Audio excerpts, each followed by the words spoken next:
Hello everyone and welcome back to the Apex Legends Global Series. I'm your host, Dia, back again for the second day in a row now after we finished off our second round robin yesterday, and now get to start what we'll call the beginning of the end of the season, the final round robin, beginning of course with the matchups of Group A and Group B. I, naturally, am not doing any of this alone, however, I've got some wonderful company with me. And first up, I'd love to introduce another one of our talent team that will be seeking a new legend to play coming next split. Vicky, welcome to the broadcast. I love you, Dia. You know what? Shout out to Dia for putting me on blast because Bloodhound, hasta la vista. Maybe we're entering that tier meta for real now, but it is the last day of Pro League before we see these changes take place. And on top of that, I think there's only like 3 days left of Pro League before that regional final, so much on the line. There really is, and as the stakes get even higher, of course, teams are going to need every last bit of analysis, every last edge that they can get over other squads. And to bring all of that to the broadcast, we've got Jamerson, our what I'm calling statistical mastermind, as we move into this split. Yep, it's definitely the season of stats because there's so much to break down with the new POI draft system. That's 2 rounds already that we've played through it. I think all the players are happy with it. We're happy with it, and I'm excited for this final round of play in EMEA. Now, this does come right off the back of some of yesterday's games that were very exciting in their own right. Even as it was just the conclusion of the second round robin, the standings did get kind of turned around by the results of yesterday's games. Let's take a look back at how some of those games concluded, because it was a wild ride to get to where we are today. Starting things off, of course, when we were over on Storm Point, which is now the map that we're starting on, it was Free Agent Kids that took a massive lead early on with very aggressive plays, opening things up. In the rest of Storm Point, the Gaimin Gladiators to have a really nice showcase. And I'm going to give an honorable mention here to 3D Max, who were able to perform very consistently on that map as well. When we moved into Game 3, Cenote Cave maybe didn't go exactly Ninja in Pajamas way, but at the end of it all, we had 9 lives coming out on top with a masterful third party, continuing the theme of the previous 2 games. World's Edge, a very different story, however, as finally, Vicky, EXO managed to take the lead in game number 1 from Skyhook, no less. It was huge here too. I mean, and something else we have to talk about is Danish, who had a pop off game 5 that really allowed them to elevate themselves in the overall standings before FACEIT being the only team yesterday to take 2 dubs. They opened up strongly on Storm Point and then ended it even stronger on World's Edge. So that consistency allowed them to take that first place spot, elevating themselves to 75 points, where Alliance, they got second with 53 points, a pretty big gap. And after all of that, once we tabulated how this impacted the overall league results, we've got Alliance back on top. EMEA is once again topped by Alliance, who continue to, I would say, lead the way in terms of their macro, and yet I can't help but wonder whether we'll have a couple other teams catching up to them during the course of these next 3 days of matches. In the 11th through 20th category, we do have teams like VexX and notably Passion. The reason that I'm noting Passion here is because this team isn't playing anymore. As of yesterday, they're no longer together. They have gone their separate ways, and it is really impressive to me, Jamerson, that a team that no longer actually has anyone playing for it still is managing to hold on to the 12th place spot. Yeah, I mean, if you think about the potential, right? That's 45 points, 12th place after 3 series played. Imagine where they could have been if they didn't have to dissolve.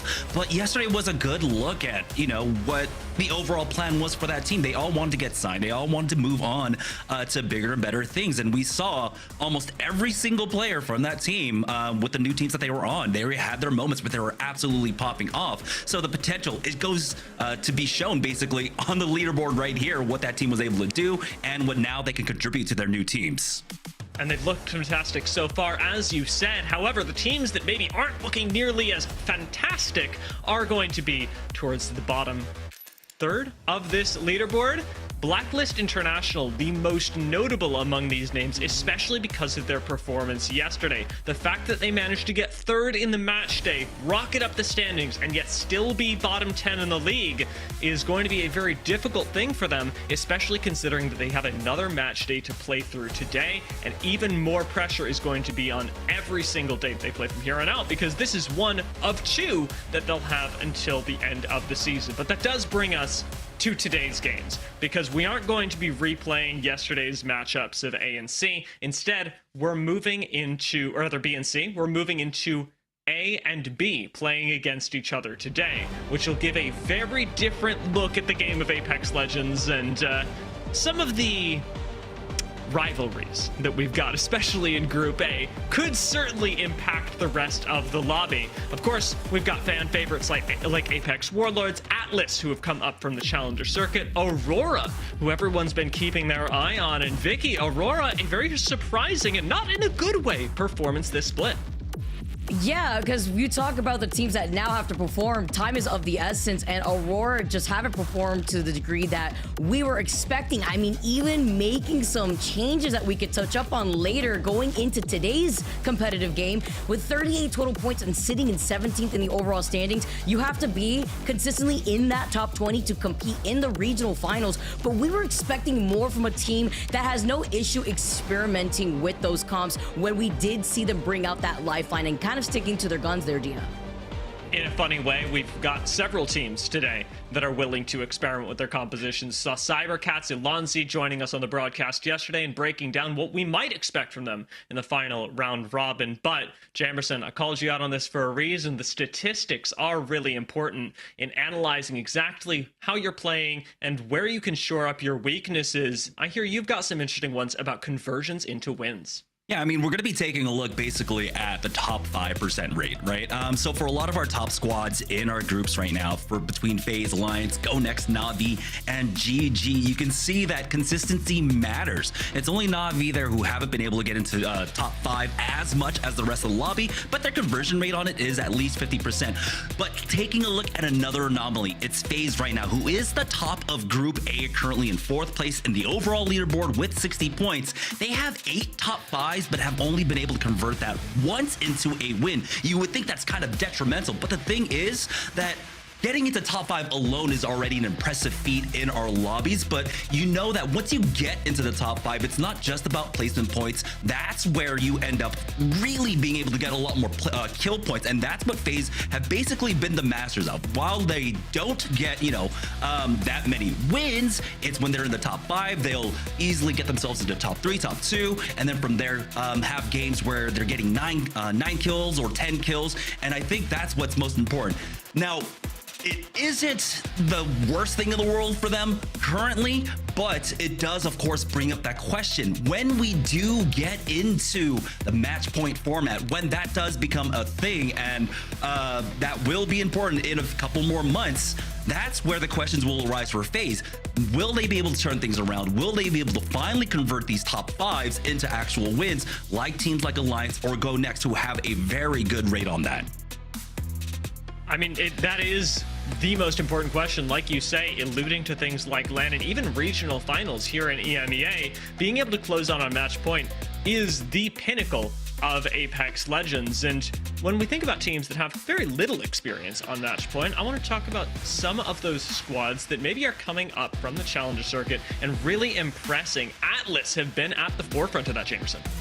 Yeah, I mean, Atlas, I would definitely put them right now with their performance. It's been amazingly consistent across the board. They do have wins on the board at the very least, and I would definitely place them closer to the upper of the middle of the pack right now, which for a team that just made their way into the Pro League is super important. They played through challengers, and now here they are, and they're showing that they can hang with the big boys, and I think that is a very notable thing, because we've seen teams falter once they've made it into the Pro Leagues, not being able to really find their identity or play within the meta, right? And especially you brought the point, it's yourself, Dia, that they weren't playing meta throughout Challenger Series, but here they are being able to bring out the Bang Cat and really be able to show their stuff with it. It's been very impressive so far, and like you said, upper middle. Still a little ways to go should they want to make international competition, but absolutely a team to have your eyes on today. Now, Jamerson was talking about top fives, and I want to take this in a bit of a different direction, Vicky, because one of our teams is in top five so far, top five in the league, but still, I think is lacking some familiarity with the audience. Talk to me a little bit about Danish. Oof, Danish. I mean, sometimes my very favorite morning treat to really snack on out here, but something also even better to see is this squad popping off with the consistency of sitting not only in 5th in the overall standings, but we did see them get 4th place total after yesterday's games, with them being the most consistent 8th place team that I've ever seen, with 4 of those games landing them in 8th place out of the 6, where they also were able to end up winning that game 5 with an explosive 11 KP game on World's Edge. And that's took them landing over by Geyser, because they had the 31st seed pick in picking World's Edge, while they prioritized Storm Point, where they were the 10th seed to pick down Beast. And this is the last time that we're going to be able to see these two groups really mesh together, because the last time these groups did meet, Danish got 12th place with more success on Storm Point. So that's going to be interesting to see now going forward, to see if they could still remain within that top 5. As you can see right here, the 4 games that they got 8th place, and then that 1 game that they won with the 11 KP skyrocketing them, giving them 23 points before ending in another top 5 here for the last game for Game 6 yesterday.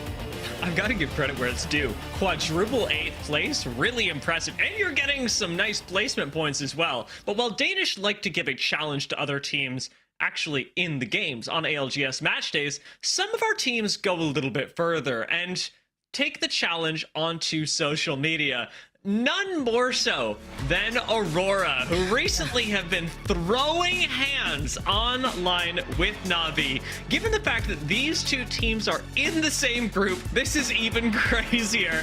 But certainly calling out some of the, say, career records of Na'Vi and Aurora. This was the initial tweet that started it all, and then we had a bit of a fire back from Matafe, who of course was not going to let this slide after clinching a spot significantly above Aurora just last match day that these two played together. Na'Vi ended with a respectable 6th place and took the opportunity to again fire back, letting Aurora know where things stood. Kinda even joined in on the fun, which I thought was really enjoyable, because Kinda not only brought some of the youthful energy that of course he brings to any squad, but also brought us an interesting video to showcase exactly how Na'Vi planned on dismantling Aurora in future. At the time, this was, say, an aggressive push from Aurora that was really well punished, and it was Na'Vi off the back of handling multiple squads that were able to ultimately win this fight and convert it into a great matchday result. Moving out of this millage area can be really challenging, but it certainly goes to show that Na'Vi are operating at full strength. We cannot necessarily say the same, however, about Aurora, because coming into today, there is a big roster change. And much like yesterday, where we brought up a big tweet, I'm not going to read all of this to you. However, what I will say is that Hardeki will not be joining us today.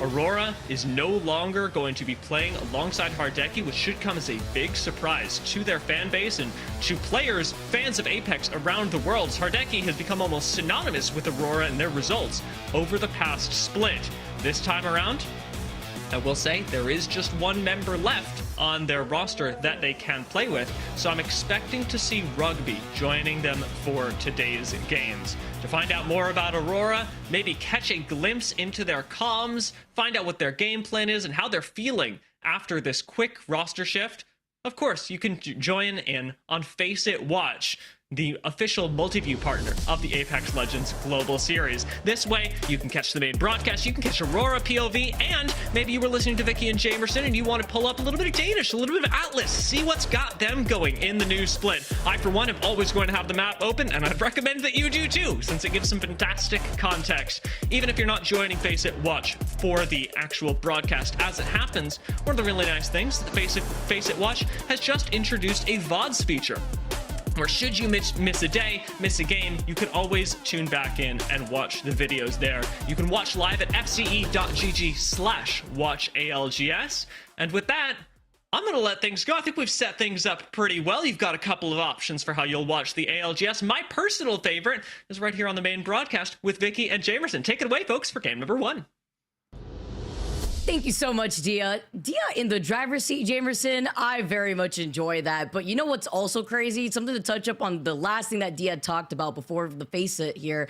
And it's the fact that Hardeki, fan favorite Hardeki, who is easily a top 5 EMEA player, not playing with Aurora. And that is, when I saw that change, I found it pretty interesting. Of course, I know that Aurora, they have their cards in their favor here, but we have to see how these changes really work out together, because as somebody who was playing the Lifeline, he was still able to get more kills and more damage, I believe, per game than Oirang and Night Impulse. So that is going to be crazy to really fill those shoes for whatever Aurora's really got cooking. And of course, we are going to be starting off on Stormpoint after we saw the action yesterday. Yes, we will have our first 3 games on Stormpoint before we transition onto World's Edge. Yeah, going back to that Hardeki point, I mean, he was the essential battle medic, right? On the front lines, dashing through everything.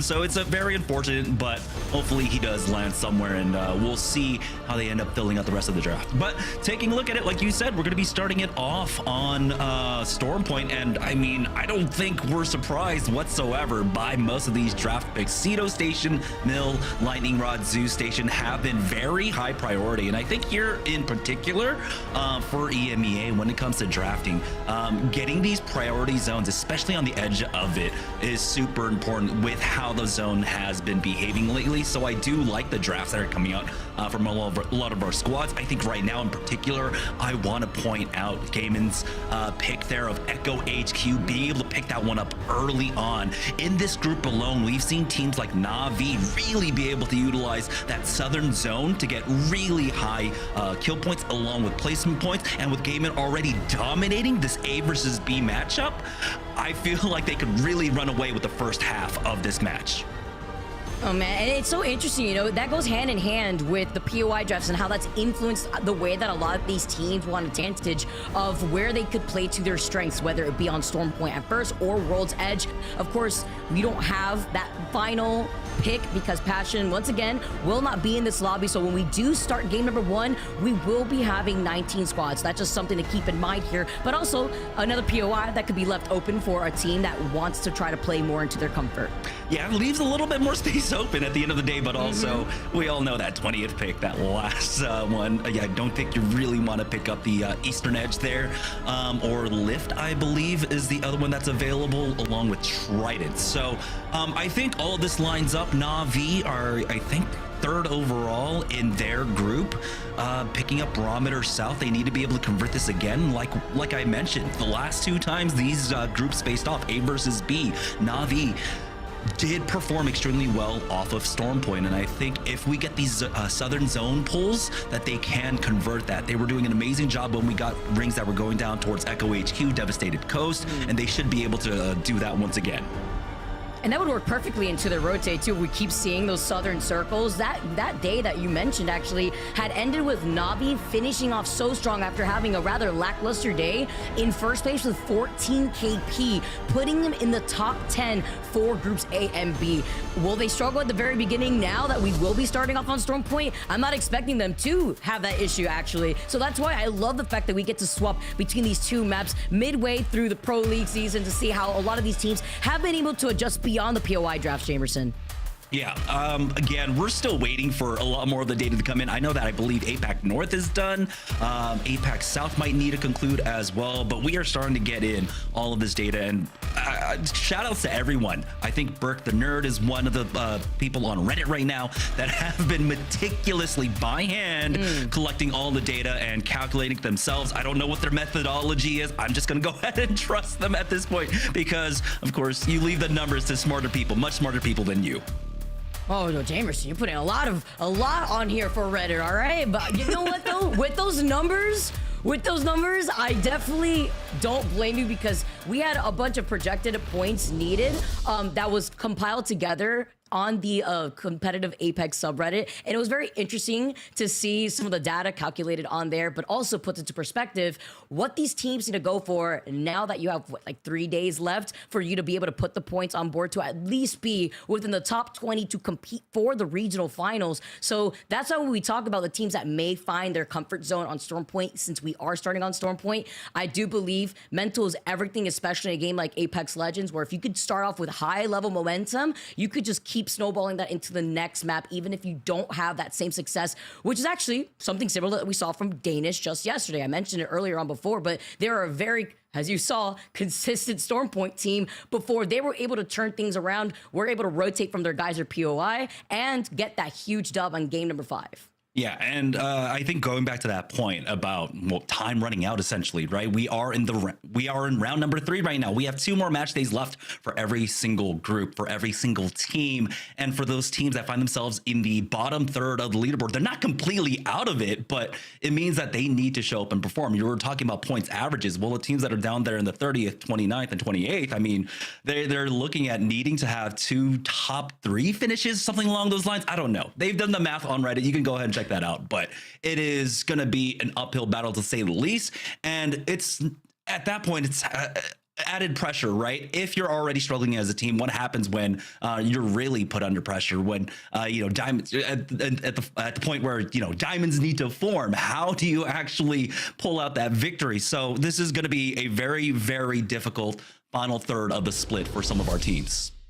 Absolutely, especially with a huge mid-season patch coming out right around the corner. I mean, there are certain things that miracles can't really go into work if you are at the very bottom end of the leaderboard with 7 points, and the max amount of points that you could obtain in a day of Pro League is what, 25? So, I mean, that's just gonna be absolutely insane. You have to literally frag out of your mind out here. As you guys, if you think you could do better than any of the pros in this lobby, make sure you guys check out the Challenger Circuit. Number 2 finals are happening tomorrow, and maybe you can get involved in future Challenger Circuits. But if you guys want to tune in to future upcoming talent, make sure to tune in to twitch.tv/versusgg. And you could also sign up for your chance to compete against a lot of these pros here. Challenger Circuit happening in July 20th through the 22nd. Registration will close on July 17th. You could visit battlefy.com/ALGS to sign up. Yeah, and it's crazy. I think for Challenger Circuit 1, EMEA had something like 300 teams signed up. For NA, there was, I think, 500. So yeah, a lot of you really did take up the challenge, and hopefully more of you guys will join. I think NA had to play through 17 rounds or something absurd to try and get it into the finals for that day. So long days ahead of you at the very least. But hey, like Vicky said, if you think you can take them on, go ahead. It's going to be a crazy grind, but hey, that's what you got to do to make it pro. But here we go, launching into our first game of the day, Vicky. Let's get started here. Stormpoint ready to go. And once again, guys, thank you so much for your patience. There was a small delay, so we were able to resolve some issues. And now we get to dive right into the action, starting off with Aurora and Rugby taking Hardecki's place on this team. Yeah, I mean, Rugby, of course. I feel like he should be able to pick up this lifeline much better for them. Hardecki did play it incredibly aggressive, and we all know the memes. So we don't need to harp onto that one. So we'll see. But Rugby right now, at the very least, he comes into this squad without as much pressure as I think new teams were, right? Right now, Aurora sitting in 17th place, 38 points overall. They are well within reach to try and make it basically into the top 8. So the pressure isn't as mounting and just as dreadful for him. Yeah, at least we're able to get the Trident coming out of there. You saw Passion UA were trying to sneak their way to maybe get the Trident themselves.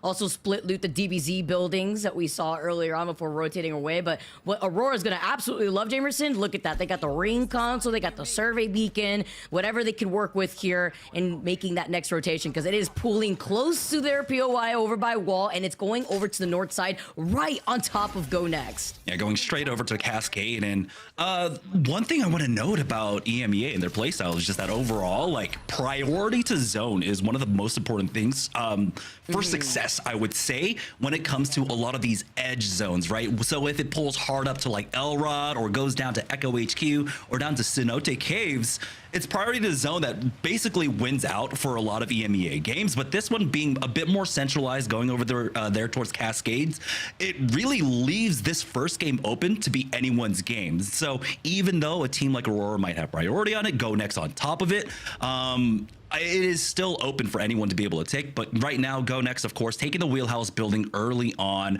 No surprises there whatsoever, but they are getting challenged for it by 3D Max. Uh-oh. 3D Max quickly with their rotate, already gonna find a free building here, and we're gonna expect a lot more other teams to start quickly rotating, but this works perfectly into their team comp.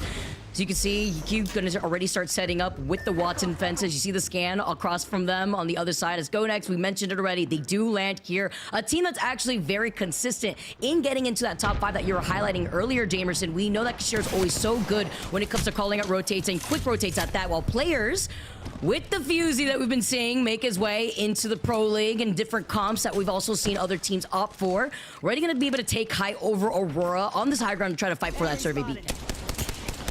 Yeah, it looks like a lot of teams having very similar ideas, trying to go to the north side of the map right now and then work their way on down, because that is going to be the slow side of the ring overall. So you have a little bit more time to work off of that. It does seem like we've got other fights taking place across the map right now. Graceful going down as well. So things not looking too great so far in game number 1 for Team Nessy. Happening already very early here where we see other teams currently with the Nessy being eliminated once again. We don't have passion in this lobby. That's why we started off with 19 squads. It's nice to highlight here. Looks like the fighting has not stopped here too. By that choke closer to Pylon, Forbidden now going to be able to wrap around another team. It's full English with Serdao coming in clutch. Forbidden get eliminated with Serdao making a statement. Going to be able to get the gold knockdown shield on top of this. And now full English are going to be able to get a full reset on top of it. Wow, that was an incredibly close fight, but you can see why so many players actually put a lot of focus onto maybe getting the L-Star in their hands if they can, especially if they basically have naked guns overall. The L-Star just sings and destroys players right there. You can see that they did complete out the fight in time. You've got teams like Gaimin coming in from that rotate on the south side. You have to also worry about possibly Na'Vi rolling up through all of that, but they did it just in time there to avoid a lot of the fighting, as it looks like we do have another movement in, and the Beast of the Hunt is going to get popped by Passion UA as they push forward. Passion UA, Max Strafing popping that shield cell. They do get scanned. Had popped the Beast of the Hunt earlier here too, but just trying to see if he could get even closer before getting a scan himself to see where the split positioning is coming from the opposite teammate here. For trying to take care of the Catalyst. Has just been doing such a good job here and just bunkering down. Max Strafey though in the middle, getting caught with the Mastiff, reloading it. The arcs are right behind him. No way! All of this, he is in so much pressure. Passion UA get deleted. FaZe with great nade usage there too. We're able to wrap around them and essentially sandwich them with the Arc Star and the regular grenade. Yeah, the strength of the Catalyst there really, I think, is one thing that you want to point out, that they had control over the doors, right? So FaZe are able to play off of that, while on the other side, Passion UA cannot. They know they have to basically int through one side, while while FaZe had all of the options available to them. So that Catalyst really controlling basically the entire fight with the traps down on the stairs, with the doors controlled, and allowing them to get that natural flank. You do also have to note that that was a beautiful Arc Star stick. You can see he was trying to decide, hey, I'm stuck, where do I go? He tries to get away from his team. You can see the entire time he's just waiting for himself to get knocked by that. And that's a very unfortunate position to find yourself in, with no shield and the Arc Star about to pop your life. But it does look like Na'Vi now continuing their slow rotate here on the southwest side of the zone, coming up from Barometer, making their way over to the mill. Throwing hands here too, already 3 KP to their name. Purple Evo shields works right into that next rotate that they're looking for. Matafi speeding up just so that way he can close in the gap with the rest of his team. Of playing on the edge with the circle closing in, they have no other team to worry about on the west side of the circle. Basically, the entire lobby minus Aurora have found themselves into where that next circle is going to be pulling. So many teams are currently coexisting in Cascade. It's the Ring 3 information that a lot of players are trying to go for right now. Rain actually picking up the survey beacon for his squad to see what's a little bit more available. Oh my goodness. Hard pull away from that Cascade Falls area, going down over towards the lift. So teams like Trojan, Ethernal, Apex, Warlords currently in beautiful spots. Even better though for GoNext to still be safe in Cascade in the building of their choice. Although there is a lot of openings in that building that a lot of teams could try to fight for, but they know that they would easily just get thirded at that point here too. But it's still with GoNext being in that next circle could capitalize with the squads that are gonna have to funnel into their line of sight when it comes to rotating into where it's gonna be pulling here. But Gaimin Gladiators with the right call and rotating off of the northwest side of Pylon, where Full English will be trailing down right behind them. Yeah, the difficult thing for GoNext here, even though they are still in, you can see that the churn basically has shifted its way to the north side of the map. A lot of teams were very much considering this one to go over towards Cascade, and so we're working their way to the north, and then having that very southern pull coming out is going to leave GoNext as the ultimate gatekeepers, basically, of this northern side. Luckily for them, they are split holding that compound, right, with another squad, and it's a Watson squad at that. So those two might be able to work in conjunction with each other. You know, we're not talking about colluding. We're just working, you know, talking about, hey, just kind of having a natural understanding. Let's not grief each other. Let's make sure that we just play for KP here. And I think for both 3D Max and GoNext, they should be able to realize that. And then ultimately, it will come down to these two squads, GoNext versus I've already forgotten the team. Well, right next to them here. There's so many different teams on top of each other, but it's about how they can play patiently into this. Where you see Kashera trying to take a little sneaky angle with FaZe being right next to them. You see the Arcsar toss in their direction, but there's also a lot of opening cracks and crevices for some of these raw shots to actually land here, as you saw Kashera trying to get into that position, while players in the middle of their rotate now. Gonna be able to see where some more of these teams are going to try to rotate through for that south side, but I like the pings already coming in, where they're going to have to wrap around command center with the circle being right around the corner, because Atlas was going to gatekeep them if they didn't make this call. If they do approach from this north side, though, we know how many squads like FaZe, like GoNext, that are waiting for them on that north side of Cascade.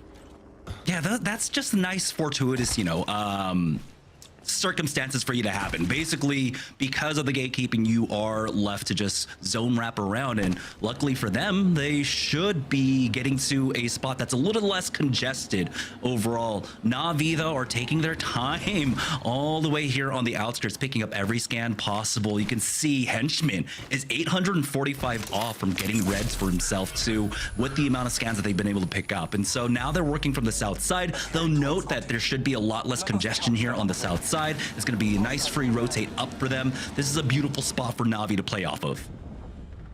Oh, but you see the pings here too, while they start approaching right behind Full English, which Gaimin Gladiators, we saw earlier on in that bunker right north side to Full English, could try to poke from afar to get extra Evo Shield and maybe even extra pressure, because Full English at least has the option to counter rotate through that right side choke exiting out here of Jurassic, so they can still safely find themselves in that next circle. But the same can't be said about Na'Vi, depending on if they want to try to overextend here, with Gaimin Gladiators looking directly at them to third party. Yeah, Henchman almost went down for that scan. I think it was down to about 30, 40 HP there, so I think Na'Vi might just think better of it. Right now, they're in top 15. They've already got some kill points. They're getting gate kept here by Full English. I think the full idea is just, you know what, let's go ahead and carry on the momentum that we have from the early game. We don't need to take this fight, completely avoid it. We've got 3 points from KP. We've got 1 already from placements. Let's try and make this a top 5. So I love the idea of just avoiding this fight. You've already gotten your points. Now it's about extending that early lead.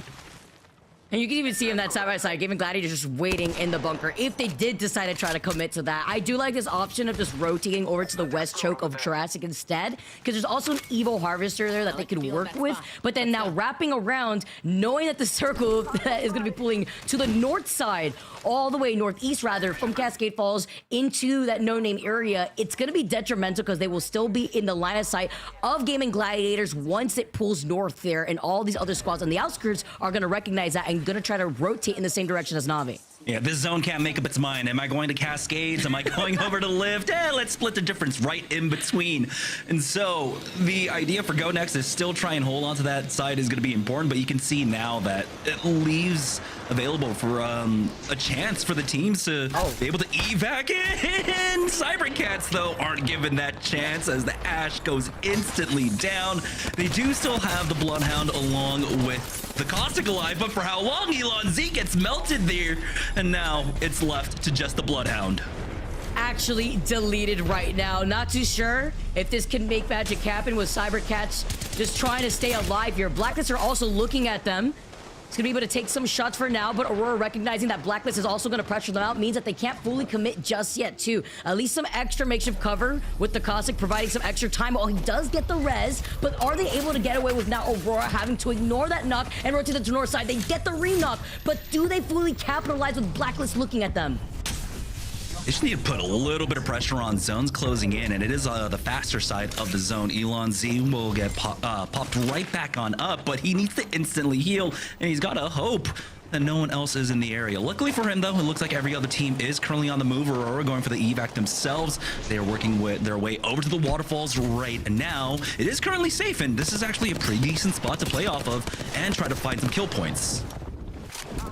See the shots coming in from Aurora here, too. Rugby taking over that lifeline role, gonna be able to call in that care pack here too. You can imagine that they probably already have that gold Evo since they have the purple Evo shields, rather the gold knockdown shield since they have the purple Evos. While Na'Vi continue on the domination on this rotate, keeping them by the choke. Cybercats finally get eliminated in your feed, and Na'Vi looking to send Danish right back to the lobby while also looking at their 6 to make sure they won't get gate kept by, I believe, it was the squad that we saw in Blacklist who were on the high ground, who had given up that high ground to now try to rotate against Aurora.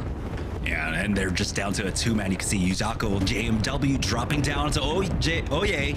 He does get cleaned up. We'll see if Na'Vi can possibly pick up this final kill here, as they are currently the lobby leaders overall. 6 kill points for them.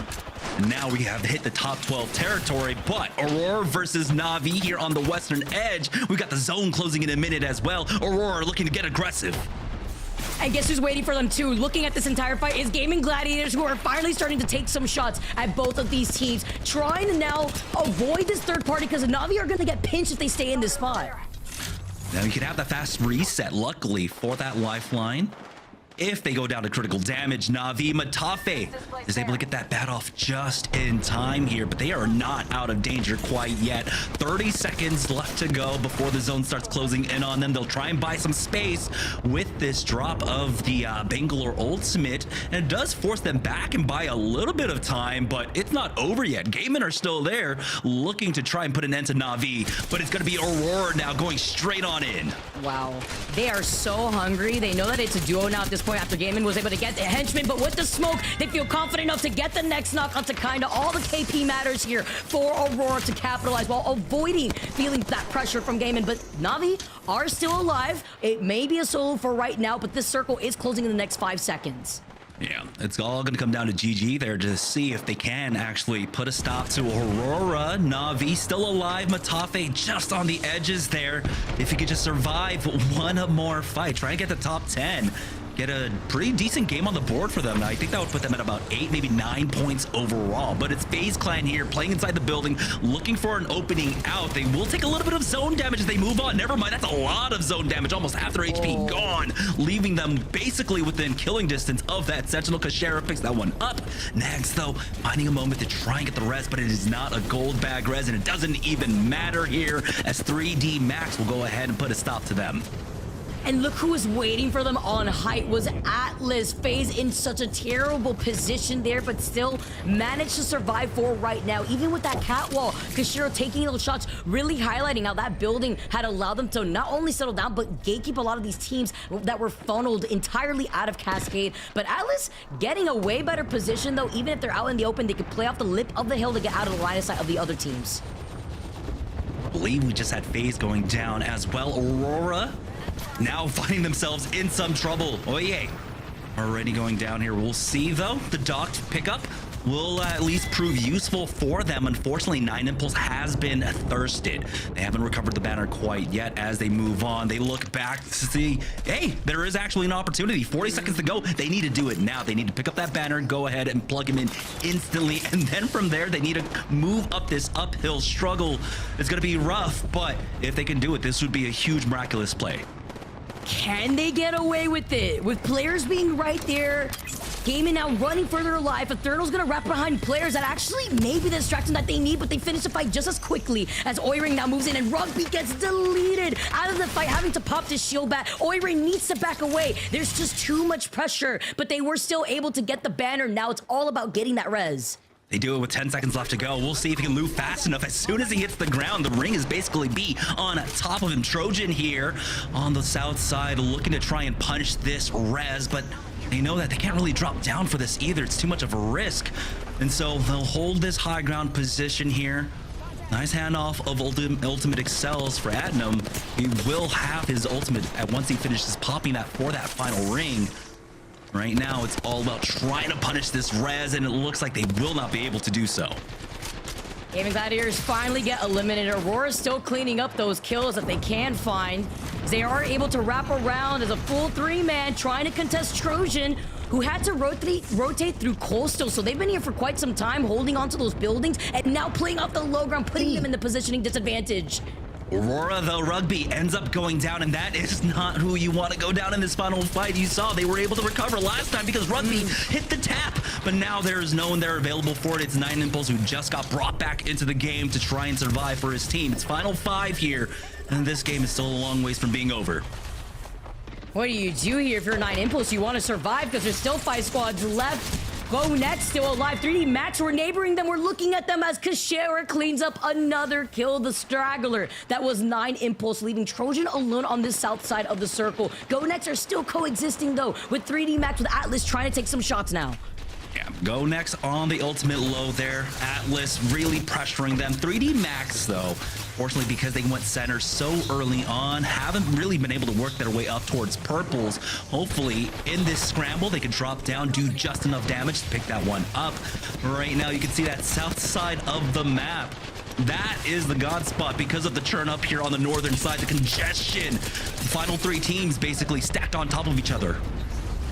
Oh my goodness, not only just lack of purple, but also lack of ammo that they're working with as they drop down here and immediately goes down. I don't think that was on purpose, but the circle closing in forces them to drop here. GoNext, get eliminating your feeds. 3 squads left, and 3D Max playing King of the Hill, coming out as the successors of that building while staring at Atlas trying to reset. Trojan, though, with no contention, are looking at these 2 fight without anybody trying to boot them out from being in the middle of the circle. And Trojan are trying to find their timings here. We do have the Bangalore ultimate going down, and there's really not that much coverage there for Atlas. So Atlas are just going to go ahead and full send it, commit to second, which is the right choice here. But they end up trading. There we go. Finishing off 3D Max. Atlas now left in a 2v3. Trojan taking things very slow here to get the finish off. This is a massive game for Trojans.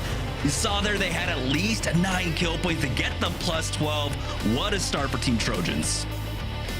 Wow, with 11 KP, are you kidding me right now? The dub and 11 KP to start off the day for a team like Trojan, highlighting how great that comp could be when you're holding onto one of those buildings off to the side of Cascade, Jamerson, and letting all these other teams funnel into your line of sight. Let's not forget about the skirmish that was happening over by that south side of Cascade, where we saw teams like Na'Vi trying to rotate, struggling. We saw what Aurora was able to do when they sandwiched them off the height, what Gaming Gladiators did coming out of the bunker as well. So it was a lot for Trojan to not only take care of these teams having to funnel their way outside from the south side of the map, but then also getting out of the fray for all the teams that had to fight to survive outside of Cascade. Yeah, there were definitely a huge list of teams above them that they needed to take down, and they were able to do that successfully. So a massive win for Trojan, who are currently right now in the overall leaderboards, 14th place with 43 points. And so a win like that, slowing down the momentum of teams like Na'Vi, GoNext, FaZe, that is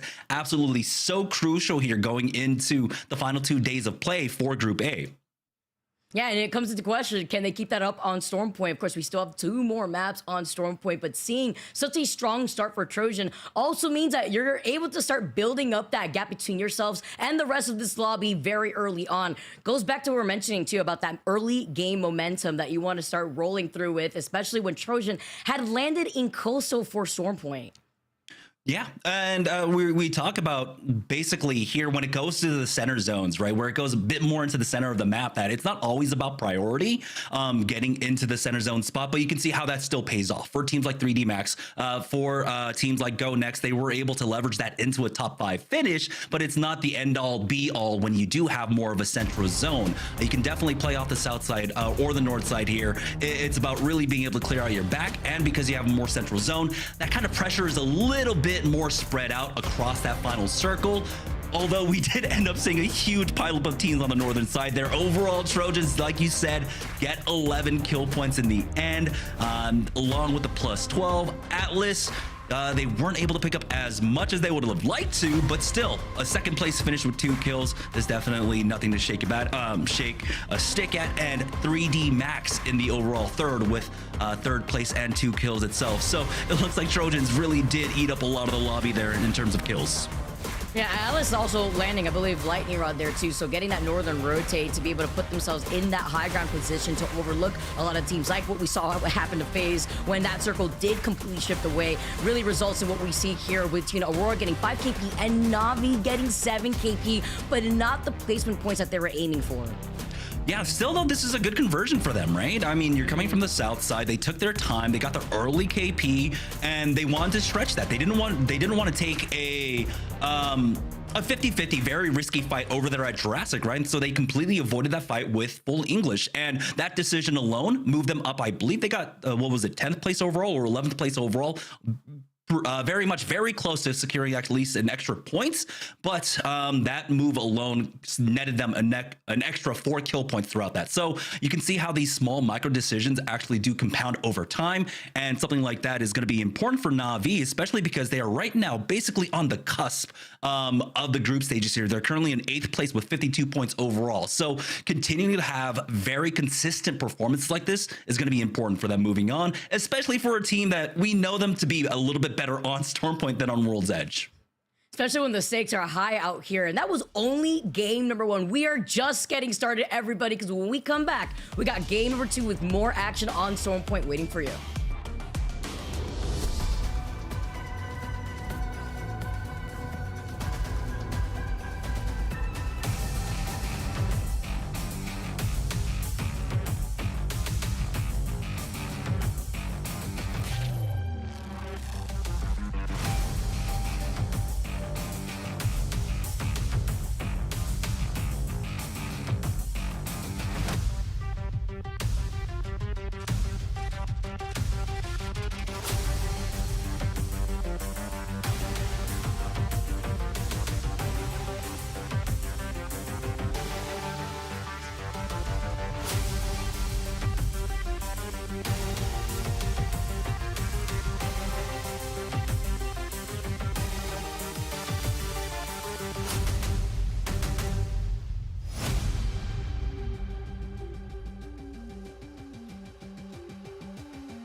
Alienware is the official PC and monitor partner of the Apex Legends Global Series.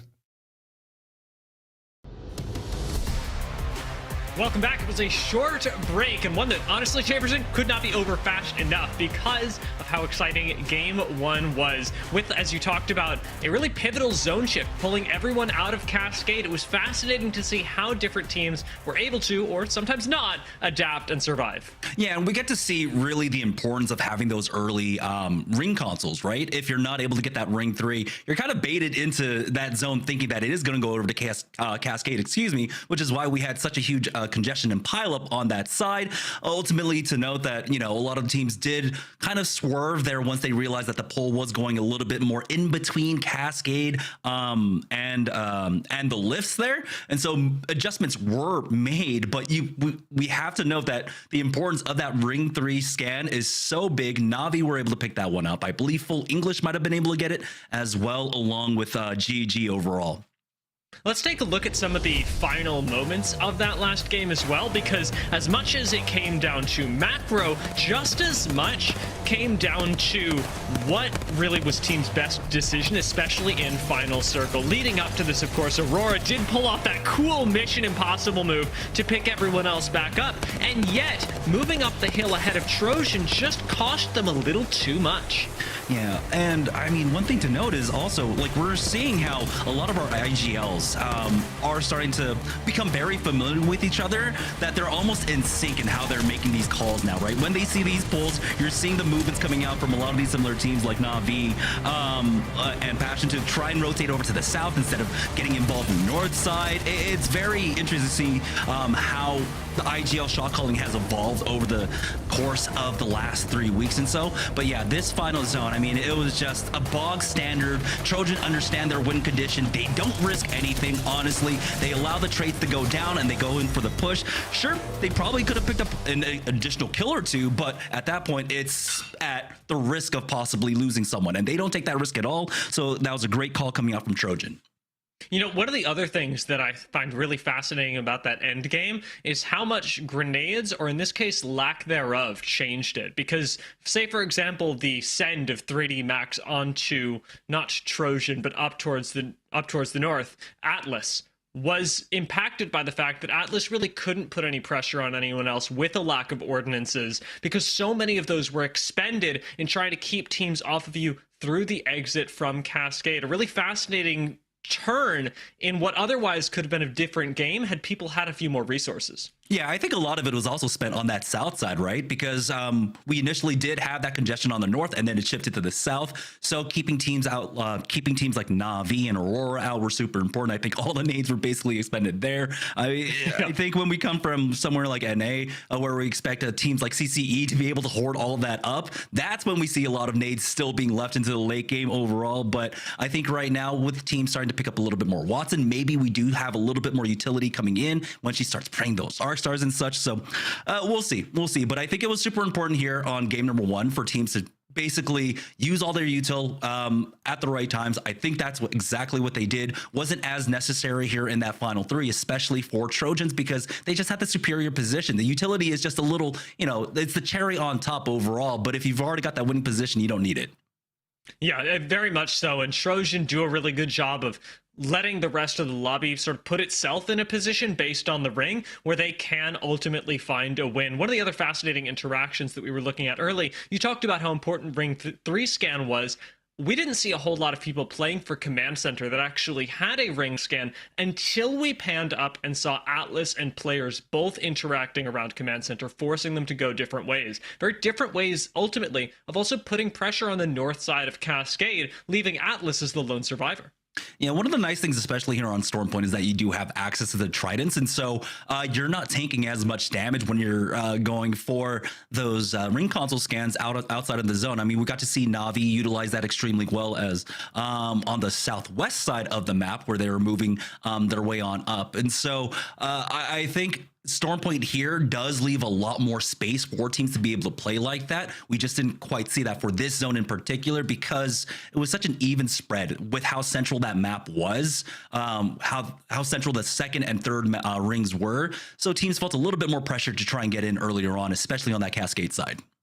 And you got to imagine they'll be feeling even more pressure, not just in Match 2, but in the coming weeks, as we are going to be introducing a whole new patch to the ALGS. And while many things will stay familiar, the landscape of Apex Legends, not just competitively, but across all the player base, whether you be a casual who wants to maybe hop in for some pubs, or you're really interested in that end ring distribution over here on the competitive side, there's a lot to look forward to in the coming patch. What are some of your biggest takeaways, Jamerson? Quads. That's what I'm excited for, because there was a natural evolution in BRs over time, right? You know, if you've been playing BRs for a while, it started off with bigger squad sizes. You had 5 mans down to 4 mans, and then Apex Legends was like 3-mans, right, on the launch. And we all know at the beginning of Apex Legends how much it hurt. It was ruining friendships. Hey, I'm sorry, I'm playing with this guy, and it's only trios, and so unfortunately a lot of players were left out. But now we're gonna have quads as our LTM. It's gonna be 15 teams, so it's the same amount of players, it's just less teams overall. And now you kind of leave open the question, hey, is there a possibility that maybe, you know, competitive picks up quads, or what kind of interesting compositions can we come up with as a format instead? You know, right now we're basically stuck on controller along with possibly recon and an assault, right? That's what we're basically here with. But now you have a fourth player to add in there, so the possibilities are basically endless. Yeah, it's one of those things where I'm really not sure how much people are going to min-max when we get into quads, but I really want to see that sort of experimentation where you do have a controller, you do have a recon for the utility, and then you're able to diversify a little bit more after that. There's certainly, as we said, a lot of experimentation, a lot to look forward to, perhaps even some custom lobbies. I know we've had some events teased in the past, but for right now, we're going to be refocusing onto what's happening right here and now with Stormpoint match number 2 coming up. This is all, of course, pre-patch. However, we're already starting to see, especially EMEA, in a lot of ways, prepare for the patch by picking up things like Pathfinder, experimenting as cybercats were last game with things like Ash, and though it didn't say go particularly well for cybercats, you can always try and run it back this game. Yeah, I mean, leave it to cybercats, of course, to try some new things overall, but I do love, of course, to pick up a Path. I mean, I still feel like he plays awkward. Again, I've been playing Apex Legends since day number 1. Pathfinder was my primary main because his his grapple allowed me to basically keep up with my teams who were constantly pressing W, and so I could just grapple on top of them and basically keep a pace with them. But right now, him finding a space in the competitive meta is fantastic, working as almost a double entry, also giving you the flexibility with the insider knowledge as a skirmisher to have that ring console scan for your team, but also being able to get the additional Evo charge, right, off of scanning the care packages. So you're sort of double dipping and able to really accelerate your progression throughout a game with that Pathfinder. It's been really useful for a lot of teams, especially on World's Edge, where you do have a little bit more cover to play, and Pathfinder can get you from place to place. We haven't seen nearly as much of it on Stormpoint, and a lot of that has to do with the open space that you have to traverse. Well, Pathfinder is really good for that. It also doesn't provide you any additional safety later on into the game. One of the things that we can touch on here, however, is how much space teams will have to be moving across in order to make it to this zone. We saw Cenote ring yesterday here in EMEA, and now we're going to get the chance to see how this plays out once again. This is another one of those rings where if you're playing Edge, coming out from the northern side might actually not be the worst thing in the world. If there's a chance that this one ends up pulling over to Godrock on the north side of Cenote Cave, just outside of it, well, then you'll be able to come in late to try and take that one. And again, if you end up getting in Godrock, that's basically so many free kills as teams filter out from Cenote. But I think everyone kind of knows maybe we don't need ring 3 here. Maybe it's all about priority getting into Cenote, because there are a lot of caves to be able to play off of early on, and that is what we're seeing. So many tridents being utilized here to move early, even for Na'Vi. They're not even finding themselves on purples quite yet. 135 off from Matafe is going to put them in a little bit of a difficult spot, but luckily for them, they will be able to get into this building safely. No one spotted them, as kind of struggling a little there with that trident. That's the team anti-synergy we'll talk about later. Aurora, clip that, post it on Twitter a little bit later. It is interesting, though, watching Na'Vi and Blacklist behind them, because we're really identifying what teams have done their homework, not only here in EMEA, but internationally. Looking over at APAC North, in their second day, they actually had a ring that was nearly identical off of the ring scan to this one, and it pulled all the way into this corner of Cenote where Na'Vi are sitting and Blacklist are next to them right now. I do want to see whether that replicates itself in this particular game, or whether we'll be going a little bit more central to where Nessy are currently positioned. Boy, Nessy looking to get aggressive, but this fight is already taking long, and this is one of those buildings that naturally will already be dragged out. And so I like that they're going to go ahead and avoid this. We don't need to take this fight anymore. They note that the timing was completely off, and then they have to expect that a lot of players are going to come in from behind. And so leaving that for Vex to take, I completely agree with. They have plenty of other positions. This is not something that you need to force. It's an awkward building too, because you can coexist. Like, I've seen it happen. Teams will play on top, teams will play underneath, and teams will play in the middle. But it is so easy to pick a fight, especially in between the teams that play the middle floor and teams that play the bottom floor, that unnecessary risks in the early game, of course, are going to be passed by. Vex do get to stay alone, but they get to stay alone for now. Other squads will absolutely have more opportunity to sit next to them at a point where Vex can no longer pick fights with nearly as much freedom. Passion UA rotating through the northwestern side of the ring will be able to pick up a little bit more Evo on their way as well, and any rotation path that takes you through Mill and the survey beacon that it holds this game is going to be incredibly beneficial. Now, this is one thing I do actually kind of want to ask more of the pro players about, because I do note that on a few teams like Falcons, they prioritize getting purple onto their Bloodhound here. But I feel like for EMEA, I've been seeing a lot more focus on making sure your Bang has that purple. It's been a kind of stylistic difference, I would say, overall between some of the teams. And of course, I have to note, you know, Falcons from North America, because of the success that they found. Is that maybe a difference maker? Maybe if teams put a little bit more focus on their Bloodhound getting purple, would that make a difference? We'll see. Blacklist International, unfortunately, find themselves down Uzako. I don't see exactly where his crate is, unless that's it down there. GoNext are camping it, and unfortunately, I don't think they're going to be able to get it. Especially now that you've attracted some attention from Passion UA, who are rotating in from the north. Blacklist, fortunately, still have a Watson to be able to work with. JMW should be able to keep other teams relatively far away from Blacklist. But once somebody decides that they're fighting you, there's really not much that you can do, especially as a duo. You and I were talking about quads a little bit earlier and how exciting that can be, because just the addition of a singular other person makes such a massive difference. Ooh, FaZe looking to get aggressive. Cybercats losing out on Elon Z, unfortunately, there. And this is what I want to see out of FaZe right now. Really play hard edge, look for these isolated fights, and I think they might be able to spot it out. Their ping's going down. I believe that's going to be onto Blacklist International that are playing on the rocks up there, and they might actually go for this fight. Now remember, FaZe are landing next to a lot of squads that choose to go deep here, and so I like that they sit back a little bit and get to evaluate their position in this zone and how they want to approach it without just having to fly in and adapt. Something that you do want to avoid, especially in high-tier lobbies in Pro League.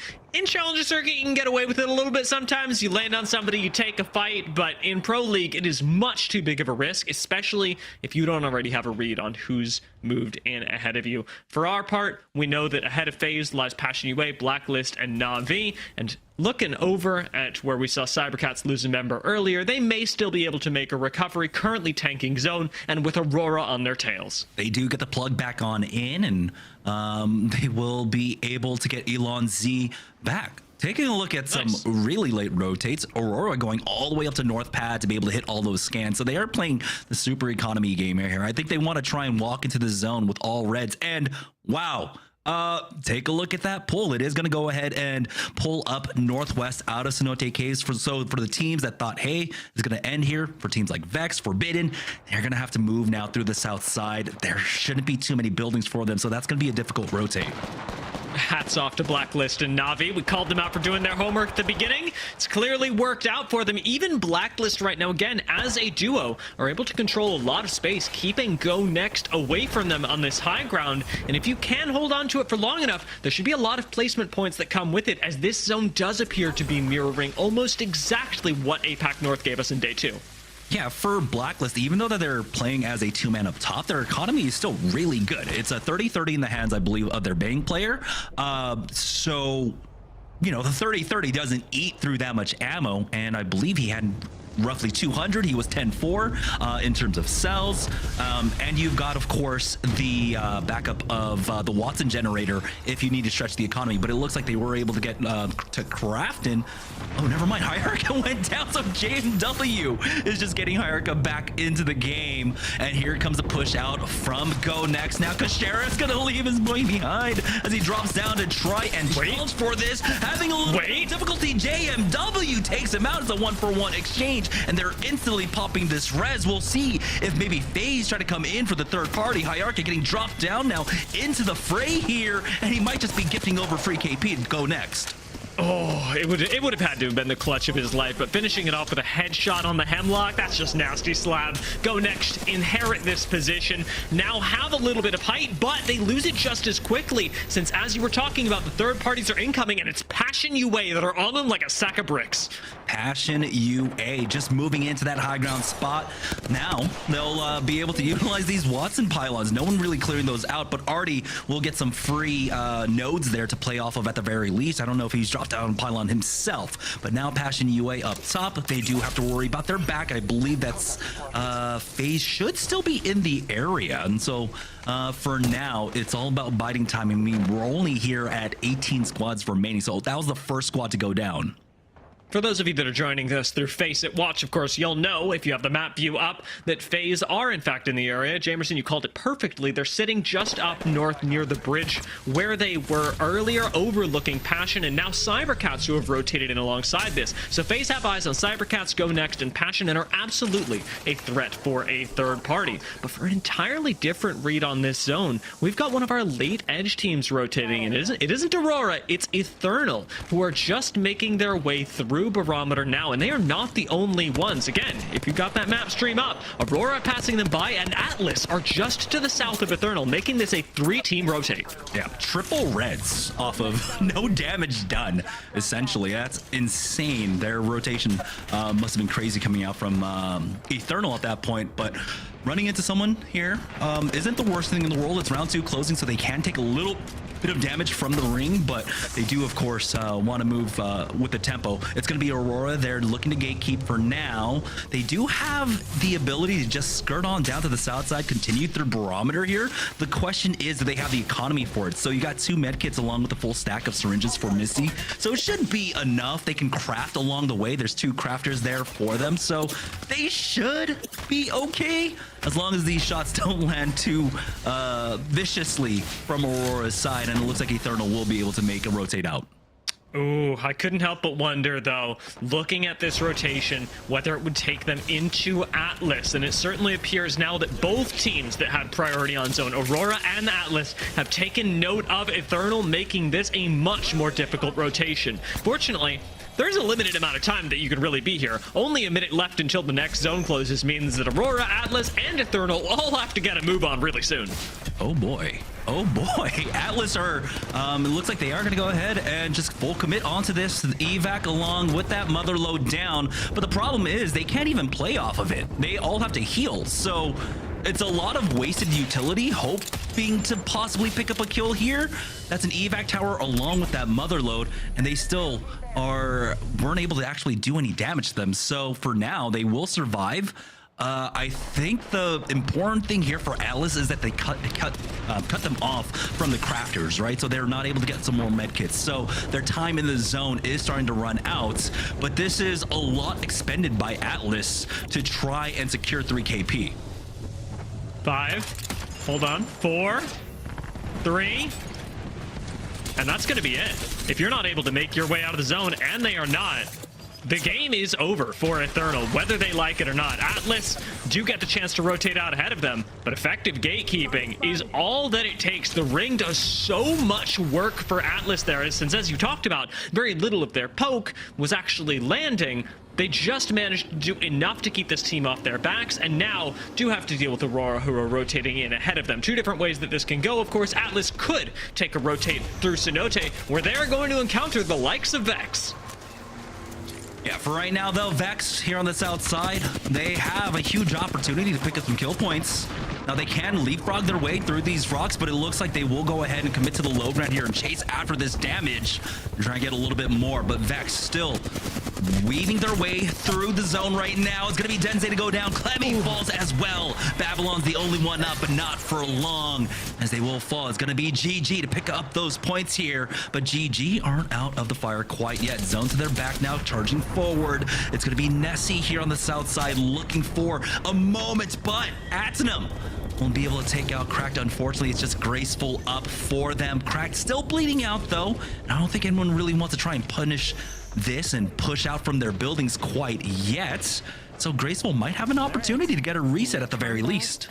2 scans on Nessy, but that means 2 teams are overlooking it, like you're talking about, providing some artificial safety. If Nessy have a mobile res, there's even a chance that they could get their third back into the game, though that seems to be a bit of a long shot. For the moment, Atlas still sharing space up towards the north with Aurora, both teams very close to each other. In fact, I'm not sure that either really knows what's going on here. Atlas and Aurora are so close that you've got to imagine they're taking an engagement. Boy, players watching their back. It's going to be Fitzu there with the triple take, and I love the evolution of a lot of our players actually picking up the triple take overall. I think especially with the prevalence of energy guns, having that extra long range option of the triple take is so strong, and of course you're going to pick it up if it's golden here, but for Kazakh now, he's going to be on the Hemi Havoc. And of course, no doubts about that. The 2 highest played guns in the overall Pro League now, but it's going to be the trade-off for the Kraber. This is huge for them, who are currently playing off the edge of the zone right now. They need to find an opening. FaZe are in such a commanding spot with height, with that crossfire. That Kraber could be the opening they need to get into the zone. Here are my cybercats, though, whipping out the new composition we teased earlier. It's Ash making her way into the ALGS. Whether the rest of this is going to be used, and it sounds like it has been, for cybercats to group up is really critical, and another Kraber gets picked up, following the trend the rest of the lobby is taking of why use lot bullet when few bullet do trick. All right, Kevin, as FaZe now moving, and I think they were actually able to clean up players, and as we were talking about, Kazakh needed to land that Kraber shot. He needed the opening because FaZe's positioning was just way too good for anything other than a one shot to take him out. FaZe, though, now getting pressured as the ring is closing in behind them. They are not safe yet. Arctic taking a lot of damage from the zone now, rushing in to tank some of that gas, along with, of course, that Bangalore ult. Nags now dropped down to basically one shot. He will fall. Arctic might be the next one to go down here. As you can see, it's all up to Arctic. He was able to get that bat off, playing off that knockdown shield for the time being, and gets the upgrade. What? Someone left the block there for him.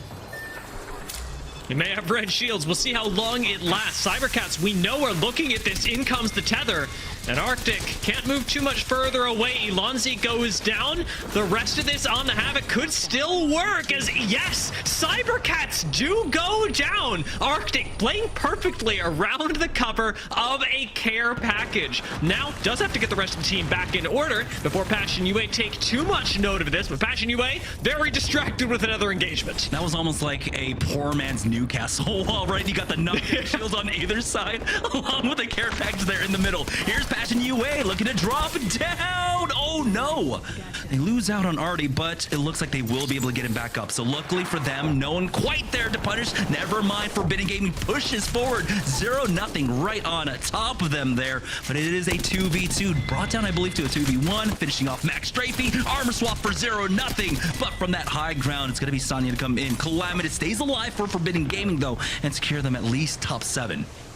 That means that it's a 1v1. Forbidden looking for a res. Havoc not going to finish off the thirst on low ground, but Calamitous can't very well go for the res either. He's going to have to climb up and take this fight. Danish go down. We're into the top 5 squads as the ring pulls us all together. FaZe from the north side have completely picked everyone up, have reset, and now have actually a fair bit of cover to work with. They have a lot of cover. Take a look at that line of rocks that they can play off of. Their biggest threat right there. They've got the scan. Kinetic connects to take out Light.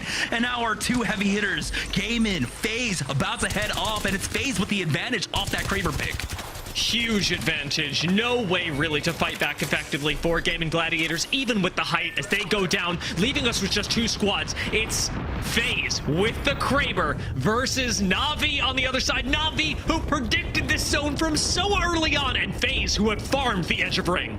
10 kill points for them with another 3 on the sidelines here. Synetic opened up that last fight with the Kraber shot, narrowly missing there, giving I think one of those players haircuts. For now, though, as they try to go for the peaks, you can see the pre-fire coming out. They know the threat of that Kraber, and the only way to basically win in that duel is hope that maybe you connect with a 3 burst on to that player that's peeking right now. Synetic is taking his time, though. He is right now in the middle of the zone. They have prio. That's forcing the wall out from Na'Vi.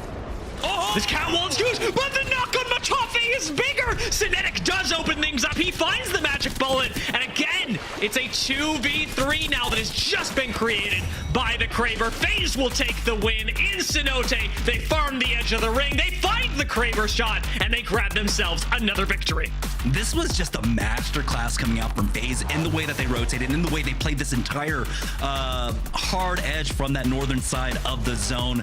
Man, we can see why they are such a threat, but we have to note that in this final 3 or final 4, we're looking at Gaimin, FaZe, and Na'Vi. All those teams, of course, leading the leaderboards overall for their respective groups, so we're not surprised whatsoever, especially seeing as how Stormpoint is basically, you know, some of the stronger maps for them overall. So no surprises there, just the fashion that it was done in. That's what we really need to take a look at. And let's bring this back to something that you brought up at the very start of the broadcast, Jamerson. The top 5 conversion rate for FaZe compared to a lot of other squads, extraordinarily low. Because they're playing for kills, they're not really able to find wins nearly as much. The fact that they were not only able to keep the kills going, but also grab a win here is the perfect shape to be hitting as you approach the end of the season, when ultimately match point is going to become so much more impactful. Yeah, I mean, of course, that is always going to be the question. Can they close out games? And they are showing that they definitely can at that point. Of course, we do have to note, it's kind of off the back of Synetic with amazing Kraber play right there, opening up 2 fights with it, right? Taking out Matafe off of Na'Vi, but also taking out one of the players from Gaimin, even though I believe it was a 2-man. Synetic is just an amazing player. I think everyone's been talking since the beginning of the season. Keep an eye on this player. He's probably one of the best players in the league right now, and we are seeing it. And I want to shout out Arctic as well, who of course was able to clutch up behind the care package or our budget Newcastle wall, as ultimately that fight up against cybercats and the subsequent reset as Passion UA were completely enthralled with another fight let FaZe get everybody back together and then make those plays as a 3-man squad tactically with the Kraber. Great use of the catwall from them as well, and recognition when the catwall went up from Na'Vi that one side was much weaker than the other, that surely you had to have Matafe moving up on the Bangalore, and we're able to punish that with the Kraber. It is a 13 kill game for FaZe Clan, taking them to a 25-point win and rocketing them up the leaderboards for match day 7. Yeah, that's going to be incredibly important for them. Really, there isn't too much pressure when you look at teams like FaZe and Gaimin, but the fact that they're still playing basically standard, they're not letting their game plan change at all, right? They're not relaxing, and they're not letting down their guard. I think that's a very important thing to note about these top teams right now, is that with all this pressure alleviated, they're not trying to test anything out. They're still playing standard, and they are succeeding with that. That's a good sign when we move on later on to regional finals, and we have match point coming in into the equation. And so I love to see this kind of consistency out of them. We had a couple of teams who maybe didn't make it into the top 10, but teams like Players, Aurora, and Atlas, who despite their lack of appearance in the last surviving squads, still managed to pick up quite a few kills and keep their point totals relatively high to the rest of the lobby, and move themselves, hopefully, a little further into the standings with a chance to succeed later. For our squads that succeeded in this particular game, the Gaimin Gladiators, who ultimately were taken down as a duo by FaZe and Na'Vi, still had a lot to contend with, especially when it comes to the damage coming out of Synetic. You called him out, being incredibly clutch, and with the Kraber really opening things up for the team. Yeah, a quarter of his 2k damage basically done with a Kraber there at the end, but amazing stat line coming out for them. You can see the individual contributions across the board. I do really, like you had mentioned, want to shout out Arctic. Him surviving was super important. Synetic wouldn't have that 2k damage line if it weren't for Arctic with that reset. So again, I know that it does become kind of a trope to say, but it is a team game, and we get to see right there why it is so important. And it means that at the end of match 2, 2 games into match day 7, FaZe and Trojan are tied for first. This will surely be broken in our next and final map on Stormpoint before we move on over to World's Edge. Na'Vi are right behind, Gaimin Gladiators sneaking up there as well. We've still got plenty of teams that are waiting for their chance, be it in the last game of Stormpoint, be it in our first couple of games on World's Edge. But we've got, as we said, that final game. Stormpoint will be coming to a conclusion right after this break.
Herman Miller is the official chair partner of the Apex Legends Global Series.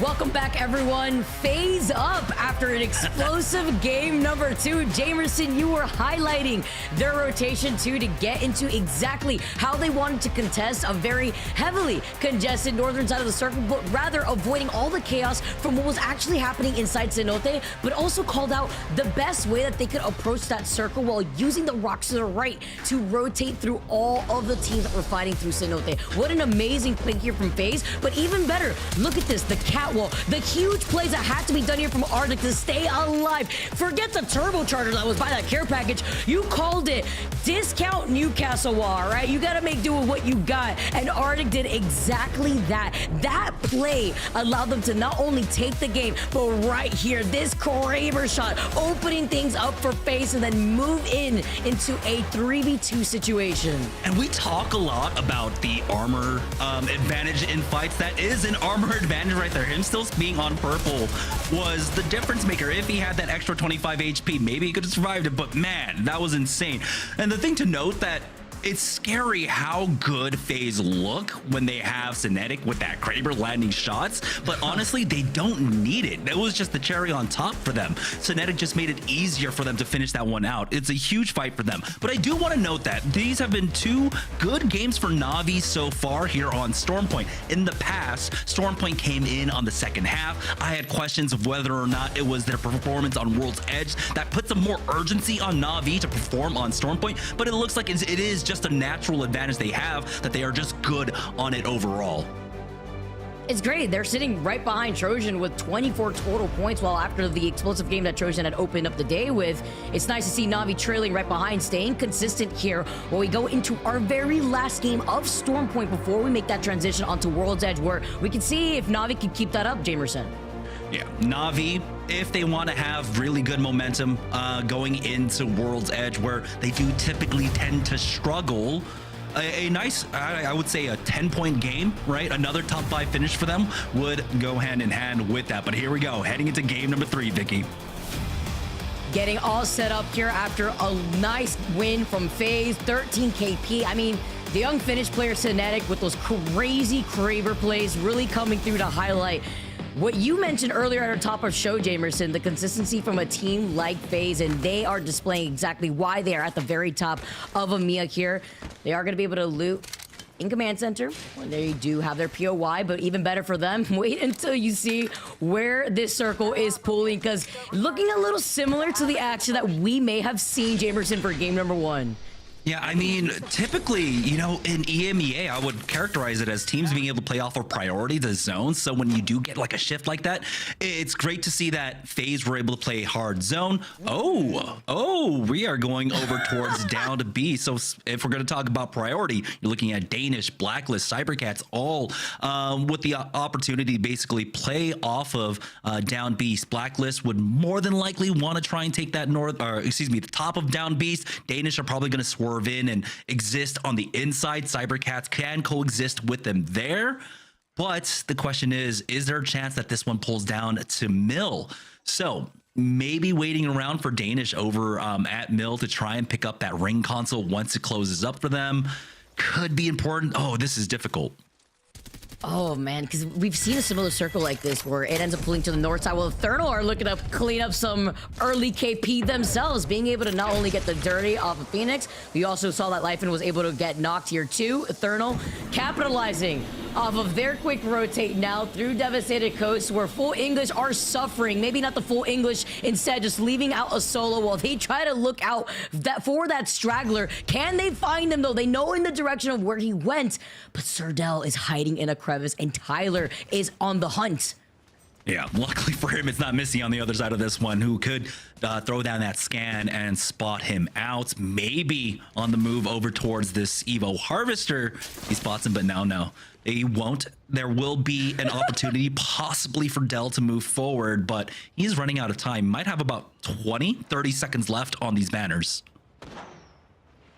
Tyler knew that there was an issue. He was looking around, knew that something didn't feel right here. Hopefully we have to take a look at if full English are able to reset while we take a look at Blacklist instead, who absolutely need to have a very similar performance to what we saw yesterday. We know their capabilities, and with the circle pulling towards down beast, you could expect this to get heated very quick with Cybercats very quick on their rotate, looking at Passion UA, who are trying to also take some shots at them from the side. Yeah, so Blacklist, Cybercats, Danish, all playing this one pretty standard to, especially if it does continue to pull over towards down beast.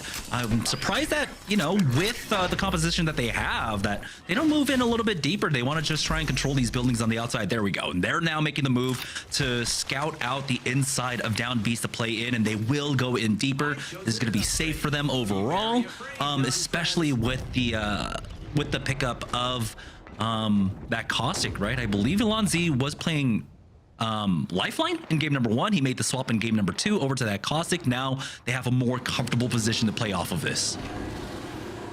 Playing for that final circle positioning, bunkering down here too.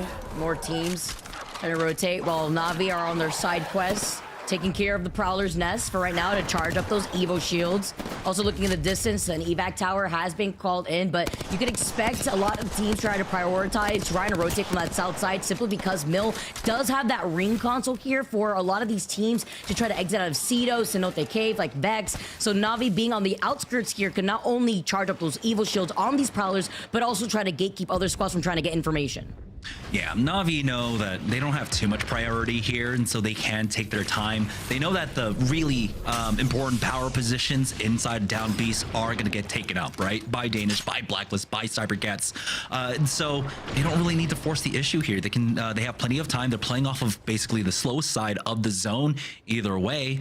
But they are still working their way in slowly but surely. They do have Vex coming up behind them at some point, so they are going to have to worry about that as Matafe takes some shots there from the other side. I think that might have been either Nessy or 3D Max, but they will be relatively safe here. A Hemlock taking a chunk out of Na'Vi. Luckily, they do have enough shield cells and bats to work with here. Even pinging that ultimate accelerant, just in case. Hold on to it for now while more teams. You heard the evac tower in the distance. Vex maybe taking advantage of that. Forbidden slowly approaching their way from Mill's side, but 3D Max coexisting here with Navi, Nessy. More teams now landing right on top of the rooftop. A lot of teams now banking on the zone to try to shift towards this direction, more so than the north side where Down Beast is going to be having a lot of cluster of teams. Yeah. This south side, though, I think we're going to have to definitely keep an eye on, because if this continues to pull up north, we are seeing basically the biggest pileup over there for Apex Warlords playing off the edges. Oh my goodness, the cat almost going down there. Will be able to back off, counter scan just to keep them at bay. The full reset hasn't come out quite yet. He still needs to hit that medkit. We also saw earlier in the feed that Full English finally get taken out. 18 squads left, and luckily he is able to pull off the shield bat, looking at Apex Warlords now getting the nade in their direction. Just trying to see if he could get into a different angle. 42 damage here, just trying to cut off their rotate. Also trying to prevent this team from trying to get the Evo Harvester if they haven't been able to wrap behind them in the first place. Now having to forcibly pop that Phoenix hit. Doesn't look like maybe a medkit is possible here, but they got the gravity cannon to instead take priority over that next circle. Yeah, that's just a great disengage. Again, we're talking about teams having to make that decision in the mid game here and in the early game. If you've already gotten the early KP, do you need to take this 50-50 fight? No, just go ahead and avoid it and get into a better position overall. You can see now it's changing of positions. They're looking to gatekeep themselves as we now take once again a look at that south side of that map, right? Where we've got FG, where we got Forbidden, 3D Max, Navi, along with VexX, and it's GG late to the game here coming up from behind. Oh, so many for them to consider on this rotate, especially when you look at teams like Atlas players coming in from right behind them since there's a ring console and Cascade. But look at the amount of teams coexisting north side of Mill by No Name, closer to that respawn beacon. We saw them already beforehand, but Vex on top of Navi, 3D Max neighboring right alongside them. Gaimin Gladiators having no issue playing by the edge as they usually do, looking at that ring console. Forbidden are on the other side on that northern building over by Mill. There might be an opportunity here where now GoNext Esports, because they were a little bit late to the party, who they ended up taking the buildings that cybercats were initially eye up. With this zone, there's a world where it does actually pull over towards GoNext, and for them to be able to play off the Watson composition there could be incredibly strong. Now this is the never-ending fight between the Warlords and the other squad, as again, it looks like they're in a pretty rough spot. I don't know if he can evac out of this one, and so Apex Warlords now keeping them contained on the inside. They do have the Beast of the Hunt if they want to pop it for the time being, but I think they're looking for a safer opening here. They want to do some more critical damage before they push in. Turning in the pressure here with the Havoc. Don't got an extended energy mag on here, but Arcatch is in a really good spot behind this rock, just trying to see if the squad is going to be forced to take the outskirts and take circle damage, and Apex Warlords going to try to match up with Ethernal, trying to gatekeep them. Two of these squads that have now taken their time, not only in trying to contest each other, but wasting the time for a lot of these other squads that have already found a spot into that next circle, being comfortable, and that could gatekeep both these teams once they do make that rotate into that circle. And Ethernal. The lack of information is information in itself. You don't have, if you don't hit anyone on that scan, you know exactly what their move is. They are mirroring them, looking to hard gatekeep right now. And Apex Warlords are actually given the time to go for the full reset. They're able to hit up the med kits before Apex Warlords make contact. They will go ahead and lurk this play right now, but it looks like they have actually spawned them out. Huge damage coming out from Tyler here, cracking one already, forcing down the mother load on top of them as well. Nessy has gone down a little bit low, but Tyler will wrap around, excuse me, to try and get on the other side of this wall. It's going to be a hard zone wrap back the other direction, possibly for the Apex Warlords, but you can see now they are kind of kept in place currently, and this is going to be, this might actually end up in both teams going down. Yeah, I was gonna say, just the fact that this fight is going on for as long as it is, it's Ethernal are just trying to take easy pickings at Apex Warlords, who are sitting in the bottom of the barrel of the overall standing. So maybe thinking that this is free KP, they were able to get a knock thanks to the ring helping out onto Zerifer, but Tyler is about to go down to the ring himself here.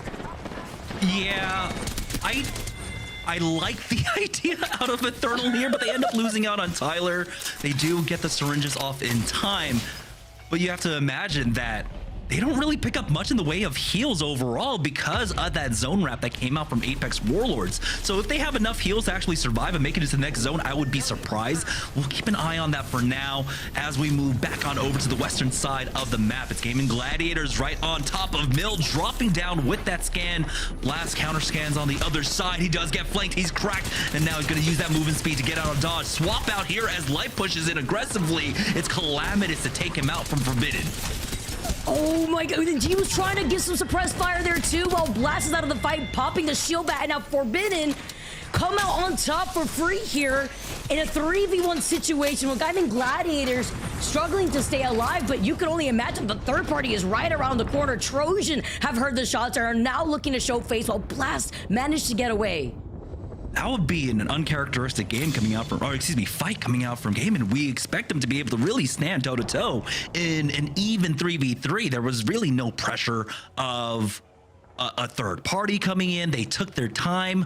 That is just a surprising loss for GG. We'll see if they can get back on in, pick up those banners, but I don't think there's going to be a world where they can do that. Now, as we look at the other fights taking place here on the south side, we do have the evac tower coming up for Vex, but there are so many teams in the area. They're getting melted on that balloon. I don't know if they're able to get away with that. We're gonna have to see, because they are absolutely getting melted. And 3D Max now, as a duo, are trying to take control over this fight, and easy timing for them to try to take advantage of the KP they can clean up, getting already one knock. IEQ's gonna try to set up, maybe with a gen here, sends out that thermite. They are able to get the rest for right now, but they have to stop it. Wrapping around though, taking a split angle is aimbot. He wasn't able to actually get the re-knock there, so they will get the full reset on the other side. 3D Max losing out on the initiative on this fight. Oh, it was so close. They could have actually played this one in the 2v2, but now with the reset, it is basically impossible. Best thing they can hope for here is really play off the pressure from the zone that's about to close in on them, but they are on the slower side of the zone. There is time for Forbidden to actually recover here. Blast now coming in from behind. He might find an opportunity to pick up these banners, but never mind. Forbidden are going to hang around for as long as they can. 3D Max got that scan onto Blast, and I've never seen Blast run away quicker than ever before, because he dipped, called it an evac tower, and is now not only having to leave those banners behind, but trying to prioritize his positioning into that next circle, knowing that the circle is now closing in here, making do with what he's got, with 3D Max still playing that out as a duo, trying to gatekeep Na'Vi. Na'Vi were able to get down that evac tower. We'll see how deep they actually make it through here. Forbidden looking to gatekeep again this southern congestion right now, but looks like most teams have actually just flown right past them and they are completely unaware. So unfortunately for Forbidden, they aren't able to really capitalize off this position and pick up more kill points, but they are at least getting closer to hitting placement point territory. Forbidden approaching right behind Trojan right now. Well, 3D Max are waiting for them on the other side. Ethernal get eliminated, 15 squads left, and FaZe are still popping off here, trying to keep the other teams that have taken way too long to rotate into that next circle, which is why we saw Ethernal's demise. Atlas get eliminated next year, and Forbidden playing around the catwall, having to avoid not only his extra pressure, but imagine Aurora looking at this fight in the distance, licking their lips to see if they could take any chunk and any free KP, while Na'Vi finally get eliminated. Yeah, Aurora need this game. They need it desperately here. If they can wait out just enough time for Forbidden and Trojan to actually engage upon each other. The unfortunate thing for Aurora here is that Trojan aren't really under that much pressure. They kind of want to wait for Forbidden to actually run into their crossfire and then engage. Now Aurora moving in from behind. They note that Forbidden are pushing forward, giving them a lot of space, but as they turn around in time, they crack Impulse. Rugby actually on the front lines here, finds the knock onto 0-0. Now Forbidden are in a really rough spot. The fact that Aurora, though, are able to still keep up the pressure here while splitting their attention onto Trojan to Forbidden, trying to keep out of both sides, repositioning. They eventually get taken out here as Aurora now see the opportunity to close in the gap. You see that Bangalore ult has been called in, and Trojan splitting around like roaches, finding themselves into some cover. 12 squads left here and waiting for them on the other side, south side of Down Beast. It's gonna be Danish who have held the building since the very beginning of the game, and Nessy taking some shots, pinching them inevitably between themselves and Aurora. Aurora, unfortunately, because of the fighting that they've actually been doing here on the eastern side, are low in terms of utility overall. No nades in the hand of Oye. We'll see if maybe Rugby or Nine Impulse have something. But their biggest play was really to try and punish off that Bangalore ulti. The timing was just a little bit late, unfortunately. Maybe if it went down 2-3 seconds sooner, they could have actually caught them out. But I think they just had enough time to avoid the staggering of that Bang ult to make it into cover. Now here on the north side, the pull down to the mouth, to the maw of the downed beast is about to punish a lot of our teams that decided to prio that northern side of it. Cybercats here on the low ground charging forward. Can't really utilize a lot of the space that typically a Caustic would get you, and it's going to be GoNext going down though. Fortunately for Cybercats, huge pickup for them. We'll see though with this opening if they can continue down the back of that downed beast. You can see Blacklist unfortunately don't have an angle on them from above. Will allow them to go for that reset. Cybercats are actually able to heal up. They have the shield slots there too, and the Pathy once again closing in that gap to be able to get that KP that they needed, even if he had to risk getting knocked there. FaZe is the only one really looking in their direction, and they'll be able to play off that fence slip. See a knock player in the distance there. Graceful, Nessy in some trouble. Noises is literally 1 pixel of health before Nessy eventually get taken out by Trojan. Let's not forget that Trojan were getting pressured by Nessy originally with Aurora to their backs, and now they completely turn this fight around, take care of Nessy, and are able to get this reset. Trojan now have the opportunity to get a second win in the first half here. Remember, they took game number 1 at that Cascades endings here. For Aurora, though, they're looking to clean up the rest of the lobby. Moving forward here on the northeast side, they've got to be a little bit careful charging out because they've got a much safer position here instead. You don't really want to give that one up for free. You can see that it's FaZe getting punished now.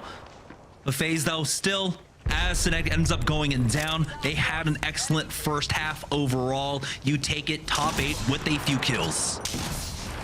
Ooh. We get to take some of these charge of Sentinel shots, missing the last 2, but Uchako showing why this POI that they've been on is really playing to their strength. The circle giving them that priority gets another crack while they play King of the Hill on top of Down Beast, which is still in that next circle, as you can see on the mini map. Playing underneath them is going to be Passion UA. Cybercats still alive. The triple take, though, not going to be able to find those shots necessary here, while Haraka still trying to get those blue evil shields up to purple. Ooh, Cybercats in a world of trouble right now, getting focused by so many teams. And unfortunately, they lose out on their Pathfinder here. It'd been nice to have an empowered, energized Zip to tank up some of the damage in the late game.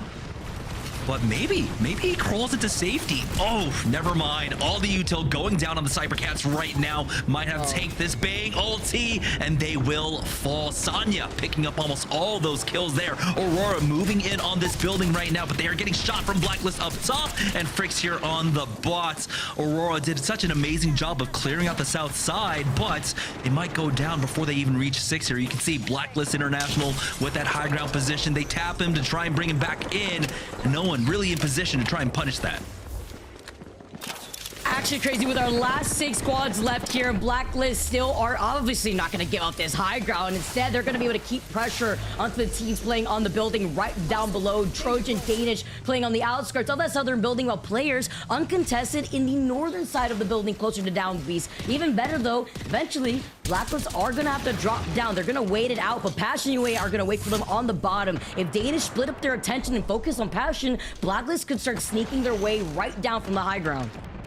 Yeah, it's kind of crazy how this final zone has basically separated itself into 4 quadrants. Players in the northwest, you got Passion UA and Blacklist on inside and on top of the Down Beast on the northeast. Danish there on the southeast, and Trojans playing off that wall on the southwest right now. For Trojans, if they can bookend this first half, it would be amazing for them. Remember, they started the day 14th overall. A win here on top of the day could easily propel them into safety range in the top 8. Great way to start off after ending it off on Storm Point, and before we make that transition into World's Edge. Passion UA playing off that low ground. See, Blacklist has jumped off from the high ground, utilizing that smoke to get into some extra cover here, and I like the repositioning that we're seeing here from Blacklist. This is all about timing, just about trying to buy as much time as possible before you use your utility. They don't want to pop that Beast of the Hunt quite yet, and they will utilize the natural cover here and actually dodge a lot of damage. DMW, though, with the difficulty getting up, takes about 50% of his HP from the storm right now. Yuzako has popped that beast in the hunt. He isn't able to get a knock quite yet onto Passion UA. They're on the low ground now. It's going to be Hyarka, though, pushing forward. Now they find a knock onto one. Wow. I believe that's Trojan getting taken out by that rolling thunder. Huge for Blacklist International, stopping the momentum of Trojans. Players now charging forward. It's Blacklist right on top of Artie. Max Strafey to go down. This is a huge game now. It was a little bit slow comings for Blacklist, who were able to get Prio on top of Down Beast, but they are converting this position well, charging forward now to finish things off. Our last 3 squads right here, and Blacklist are looking to take it all. JMW to be the nail in the coffin as Blacklist make a huge play to take the final game onto Storm Point. Big game here for Blacklist, and not too surprising considering the fact that they land in Down Beast, playing to their strength, and also further highlighting, Jamerson, what you were mentioning earlier when it comes to a lot of these EMEA Storm Point teams really playing into those POI strengths when they have circle advantage. Yeah, I mean, I've only been able to take a look at the stats between EMEA and North America. I haven't really been able to watch APAC North and APAC South, but here in EMEA in particular, they are able to convert that priority to zone, especially on the edges. When it goes to the deeper edges of the map, they are much better at converting that priority, like we saw coming out from Blacklist International. It was definitely a slower game for them overall, but having that Watson composition allows them to play off of econ. They're not really starving for shield cells, and they are able to conserve in their ammo. And so you got to see there in the end, really that coming out to play. Yeah, and the gen that could help prevent other teams from utilizing the Bangalore Rolling Thunder from trying to boot you off the high ground is something that absolutely comes in clutch there, while they do keep up that poke pressure while they're hanging out on the high ground of Down Beast. But specifically those plays that they decided to make at the very end, between what you had mentioned, conserving what they had in store for them, the smoke nades before they dropped down to cover their backs, before now repositioning around the other side of players building, all those micro plays played into a way bigger picture that allowed them to get as much KP as possible by the late game. Yeah, that tempo play, it looked a little bit scary when they went to the back of that building, right? That was already containing a team, but by precious few extra little bit of seconds, right? So you can extend the duration of the Beast of the Hunt so that you can delay that Rolling Thunder a little bit longer until you know that it's going to get value there. It was massive for them, especially for a team coming off of slide down on top of Down Beast. You don't see that kind of play coming out often. So that was just mastery of their positioning, and they were really rewarded for it. Yeah, and what's even great there too is I believe before taking a very dominating game 3, they were sitting in 17th overall, so very dominating here while we bring back Dia, you know, coming off of his break, being able to see all the action from behind the scenes, Dia. But that is crazy plays from Blacklist when we know they have to perform when they're sitting on the cusp, so that way they could be in the top 20 within EMEA. It really was. I mean, super impressive. And oh, hello, Zane. How's it going? Oh. Well, I'm gone now, but I'll be back, and I'll be back with Zane eventually. Don't worry, it's okay. We're getting everything set up right here, right now. While Dia is the voice in all of our ears, I want to hear some more, thoughts from Dia about how that last game really played out. Because especially, all right, here you go. Dia's back, being able to see how all that action really was able to break down to the very end for a team again that really needed to run, having a pretty good performance today, like they did yesterday. Yeah, this is the second game as well, Jamerson, where you've emphasized the economy that Watson brings. Whereas last game, we saw that econ from a deficit where they were playing down a member, sitting in Cenote, and just basically waiting for teams hopefully not to push them and eventually getting pushed. This time, they didn't have to deal with any of that. They didn't lose any member by dropping off of the height, all stayed together. And I did really enjoy watching the way that they were able to convert, especially because dropping off of Downed Beast, dropping off the head, or the maw, as you both called it, can be really detrimental for a lot of squads. Many times, once you jump down from height, you do get absorbed by the wood shipper that the low ground becomes. But we'll get the chance to talk about some of these end games a little bit later. We've already teased it, or I suppose shown it. We've got Zane for an interview. So Zane, come on in here. Welcome, of course, to the ALGS broadcast. We're happy to have you here for Matchday 7. Thank you. It's nice to be here. Thank you for the opportunity. I appreciate it. It has been really nice to watch you play. So now actually getting to talk to you is going to be really beneficial because I've been wondering. We basically saw you take an entire split off of competitive Apex, and yet when we look at your stats today and when we look at your gameplay, you're clutching up, you're top 5 in average kills, you are extremely high in like your average damage differential, how much you're dealing versus how much you're taking, and that's after basically taking a split away from comp. So I wanted to ask you how on earth you've managed to keep up the level of play that you had before you left to today, where you are still very competitive for top spots in terms of fraggers in EMEA. Yeah, so I mean, for some of you may know, I took a really long break. So I stopped playing the game completely for 8 months, and I didn't play controller. I didn't play Apex like at all. So I like got a call from Dawn. I was like, I didn't even plan to come back to Apex. And I was like, like I might as well give it, another shot. I still wanna compete, still wanna win the LAN, still hungry. And I was just like, like I don't have that much time to get back into form. So I just had to, I guess, give it my all. And I don't know, I'd say it's more of a mental thing. It's more like about what's in your head, because I'd say after not playing the game for so long, it didn't really leave me. Like, I guess the level I was at, it didn't really leave me that much. Obviously, it took a little while to get back into things, but only a couple weeks, and I'm good now. So yeah. It's really interesting to hear your point of view on like what that has done to your mental, because sometimes you need to take a break so that way when you come back, you're very fresh, you're not burnt out. And I guess that goes hand in hand with being able to play alongside your former teammate Nessy now all together. I mean, the gang's back together basically at that point. And so you're basically able to play into that comfort since Nessy already knew exactly how to trust you, but also what you would be looking out for. How has that been now actually playing with Nessy and now repping the Ninjas in Pajamas tag? It's amazing. To be honest, it's a dream come true. Ninjas in Pajamas is like one of our dream orgs, and we couldn't be happier to represent them, honestly. Also as well, coming back to play with Nessy as well, he's been putting in a lot of work. As you could see from the last LAN, he was like, I think the top 3 best performing M&K player in the whole LAN. And like his improvement has been amazing, and I'm so proud of him. And I just wanted to give it another shot with him, and yeah, that's why. Just because I'm proud of his improvement, and I genuinely believe that we can win a LAN.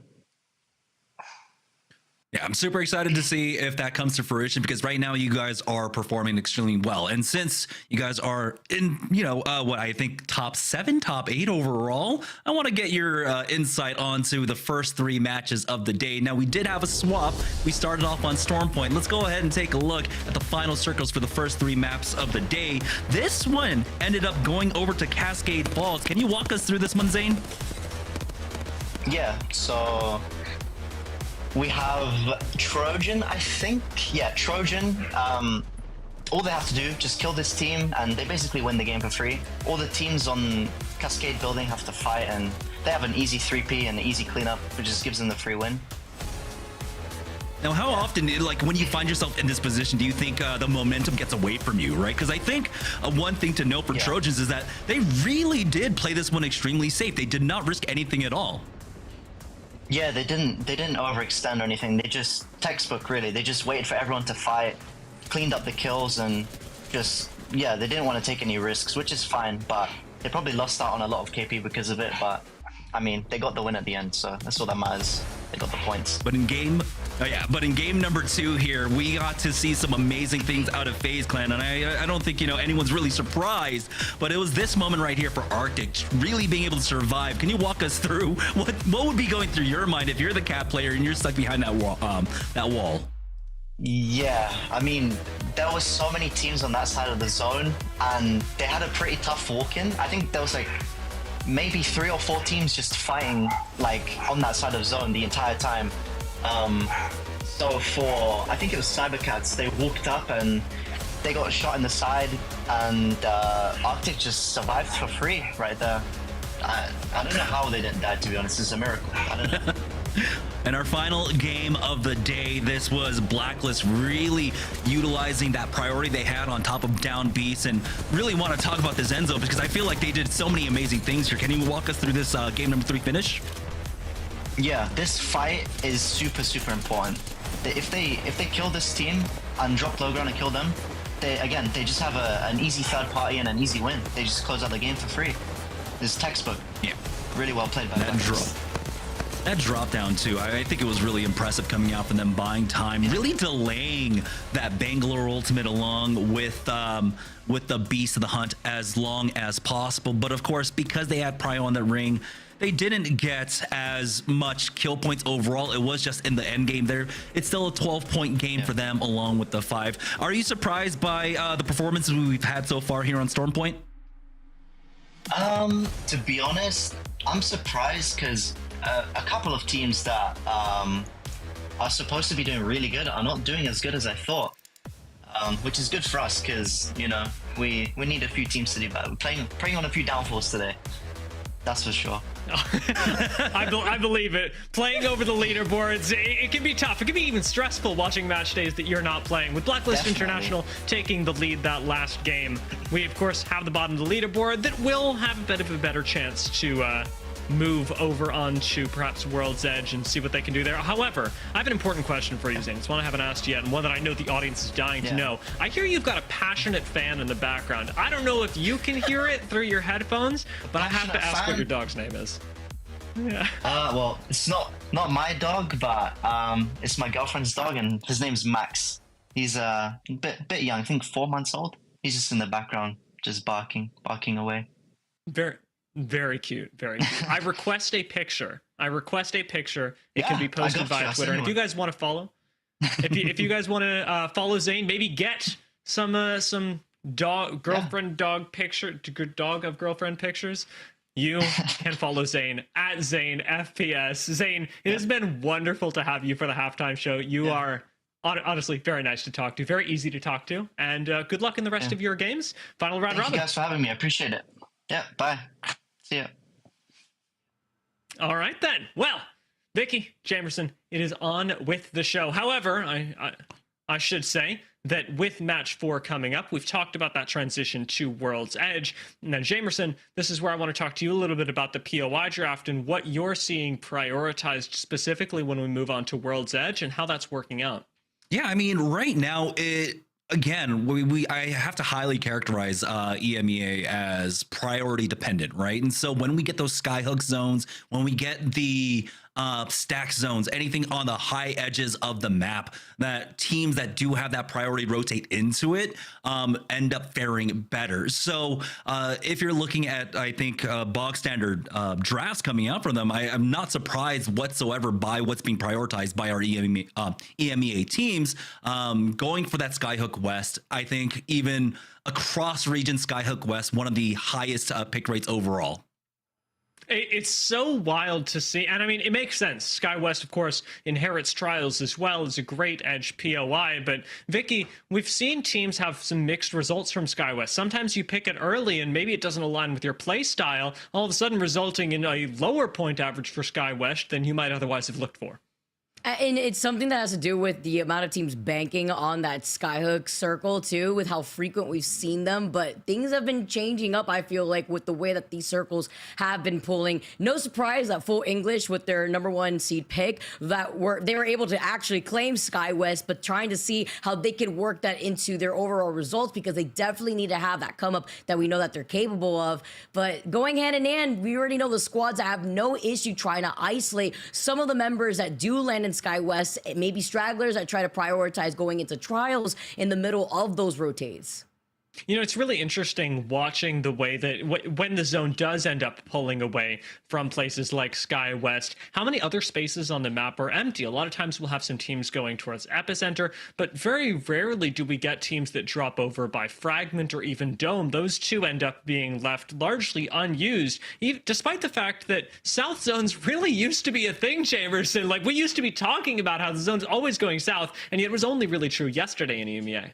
Yeah, yesterday was definitely an anomaly because we've been basically seeing a lot of the strength of the polls going over towards Overlook, No Name, and surprisingly enough, Fragment East, or well, I guess just Fragment now, along with the myriad of Skyhook zones. And so I think we were really treated to what we got yesterday. We got the launch site, the Big Mod Geyser Choke ending happened as well, and I can't remember the third one, but it was definitely a nice mix-up from what we've been getting throughout the rest of the Pro League split too.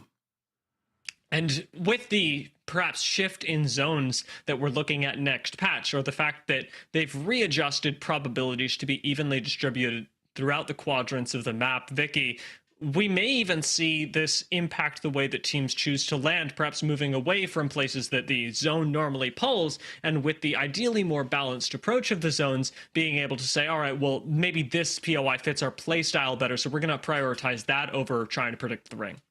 Yeah, actually, when you talk about teams like that, I think about teams like Aurora who are landing in Thermal Station. They had 16th pick, so obviously they weren't able to get that number 1 pick that we saw Full English get, as they're sitting in 27th. But with the way that Aurora have been playing and Rugby popping off, Hardeki shoes, those are pretty big shoes to fill in, and Rugby's definitely been able to perform there so far with the Lifeline pick. Now, can it go hand in hand here on World's Edge as they make that transition and rotate through a POL like Thermal, depending on how these circles pull? Because if we do pull towards the south side like we did see yesterday, that it would work amazingly for a team like Aurora that we highlighted at the very beginning of the top of the show that needs to perform today.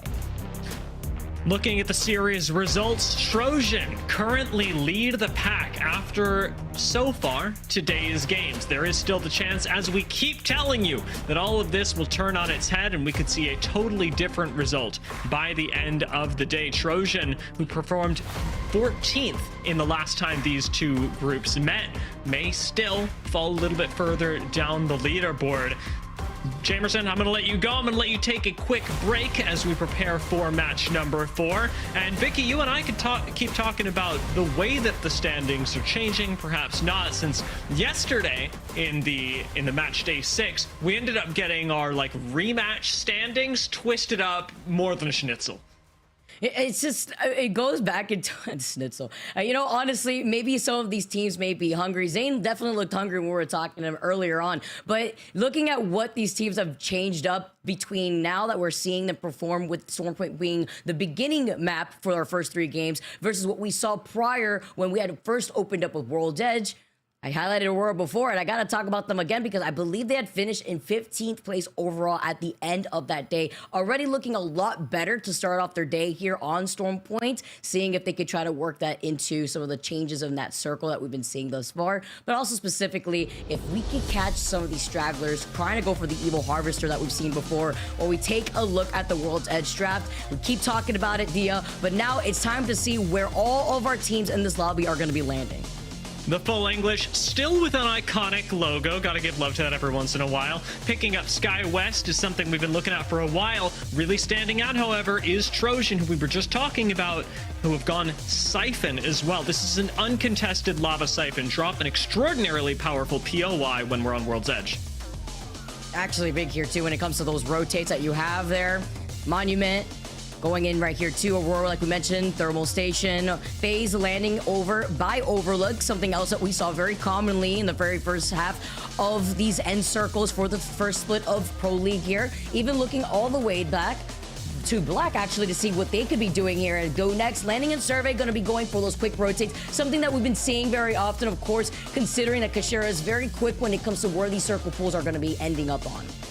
It's nice to have a central POI, and the nice thing about Survey is that you often inherit Epicenter as well, so you're able to hit up both technical POIs for a greater chance at Beacon. However, in this case, that's not true. 3D Max have chosen to land over at Epicenter, which could cause some interesting butting of heads between 3D Max and GoNext. Always a chance, and I dare say the expectation that this will happen, but it will be very Ring Console, Survey, Beacon, Spawn dependent.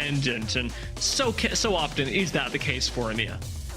And what's great that we're able to see now is the diversity of certain legend picks slotted in for that third. We're gonna have the traditional, of course, Bloodhound Bangalore, as the patch notes have not come into place. That'll be happening later on this week. But seeing the Pathy coming out still for Cybercats, we're gonna pretend like we didn't see what happened in that last game. Pathy was playing his own game in that case, but VexX also taking a page out of their book with Denze being on that Pathy, because we know that Pathy could be able to scan ring consoles too once he gets those blue Evo shields, which is going to be a priority for teams that rely on that first perk here. And as Pathfinder sort of rockets up in priority, we will get our first look at how that plays out in Match Day 7 for our first game on World's Edge. Blacklist International going to be starting things off in stacks. A very familiar POI to them, as even before the POI draft was introduced, this is where they were landing. In this particular case, I really like it because it's going to give them a lot of freedom, early access to zone if they wanted. But I'm looking at Dome and thinking, hey, second survey beacon, maybe you rotate into launch site. That's looking pretty tasty. Especially with the extra Evo charge that you could go for, even better here. And they have the Evo Harvester to their south, something that Big Mod, looking at players, don't have direct access to unless they want to try to go and commit towards the Evo Harvester by that bridge, which I'm not expecting right now. But looking at where the circle is going to be pulling, Dia, you know that Apex Warlords already getting ahead of the curve, being on the Monument side, but something that they don't have, I believe, is because Cybercats were right on top of that survey beacon. Okay, so they do actually have that ring console right there. Cybercats were equally able to get that survey beacon information, not the ring console, but that is something that Apex Warlords are going to capitalize off of. And you can use this to follow through, right? You get a bit of a survey beacon hit, and you can use that to then find out who's near a ring console. Can I have access to it? It looks like that's what Cybercats are doing, keeping their eyes, of course, on Apex Warlords. I want to draw attention to the ring since we did manage to see it. This is a really difficult ring to play, Vicky. We've actually got 3D Max basically dead in the center of it right now as they make their rotation, but actually holding on to a position like this is so difficult. They do have the benefit, 3D Max do, of having Watson, and that'll help out some, but even so, a lot of teams are going to be rotating into your zone this way, whether it be from Landslide, Countdown, Monument, or even Skyhook East. Yeah, I wouldn't want to be caught in that choke early on in the game. I'm in danger, even with the Watson. Like you mentioned, you know so many teams are going to be rotating in this direction here, while players are already feeling the heat from Trojan, who are trying to look out for the rotates out of Big Mod. As they exit out of the north side of Lava Siphon, they already had information, and they also have the Evo Shield advantage. Remember, we were talking about how players didn't have access to that Evo Harvester. Well, it's because Trojan had gotten there first to prioritize their rotate and deny that from players. And players under quite a bit of pressure here as well. They are leaning towards the bottom of the leaderboards. They're not quite bottom 10 in the league just yet, but they're sitting at around 18th right now. And the last time these two groups played each other, players got 19th place, which would not do them any favors standing-wise. So they really have to have a good World's Edge performance, not get caught out by Trojan. And in a ring like this, again, that is going to be very challenging. Taking a look at how everyone else is rotating in, 3D Max will be stopping and smelling the flowers along the way, maybe hopefully getting a few of the Ravens that Bloodhound will drop, because that's going to be your only inkling as to who the biggest threat is to you. Otherwise, Watson fences and a quick gen are all that you've really got defensively. Yeah, they had to put themselves in a situation like this with the Evo Harvester being right here, but to deny that from teams like VexX, as you can see by the choke, from trying to claim that Evo Harvester for themselves. Denze, though, gets destroyed! The 30-30 shots coming in from EQ, gonna be able to find that first knock, and the rest of VexX, they weren't separated. They were gonna trust to see if he was able to get that Evo Harvester just secretly, but 3D Max, they were ready for him. And immediately jumping up here, 3D Max have given up their position from previously. They are trusting that no one will move in behind them to an early spot, but they're doing this in order to find Thirst, in order to secure some KP, and it's a risk that 3D Max did not need to take. I do like the attempt on trying to hold a split positioning here, so that way they can keep up the pressure, maybe see if they have the opportunity to get the reset. But after that dirty onto Denze, Clemmy shimmy shading his way around the bullets, is gonna have to now back up and see what they really have to work with. They even have the information on where that next circle is pulling, but you can imagine the teams coming in from Skyhook, full English like we highlighted earlier. Navi, who decided to rotate away from Lava into now Skyhook, trailing right behind full English, will make their appearance soon. And we talked about rotations into 3D Max's position from Sky East. It's already happening, as you say, with Atlas. You saw their Havoc shots. Forbidden, unfortunately, don't get to make it even to the zone as they get taken out much too early on. Nessy doing themselves some favors as they do desperately need the points at this stage of the game. Nessy, again, one of those squads that really needs to climb up the leaderboards. I would say even more so than players. Definitely a team that we know individually these players have the capability here, but have just not really been able to find any cohesive synergy. As you can take a look at the fact that they're not only going to have to bunker down here, but expect teams like Ethernal, players who are going to be rotating from that south side of that circle, exiting out of Lava Siphon, teams like Aurora coming out of Thermal Station who've been able to wrap beyond Tree. They had a ring console survey beacon as well to actually work into the way that they want to rotate through Harvester. But you can take a look at all the other squads, Dio, that have taken their time. Now Trojan still by Overlook, while Gaimin Gladiators have now made their move over to that north side by Epi.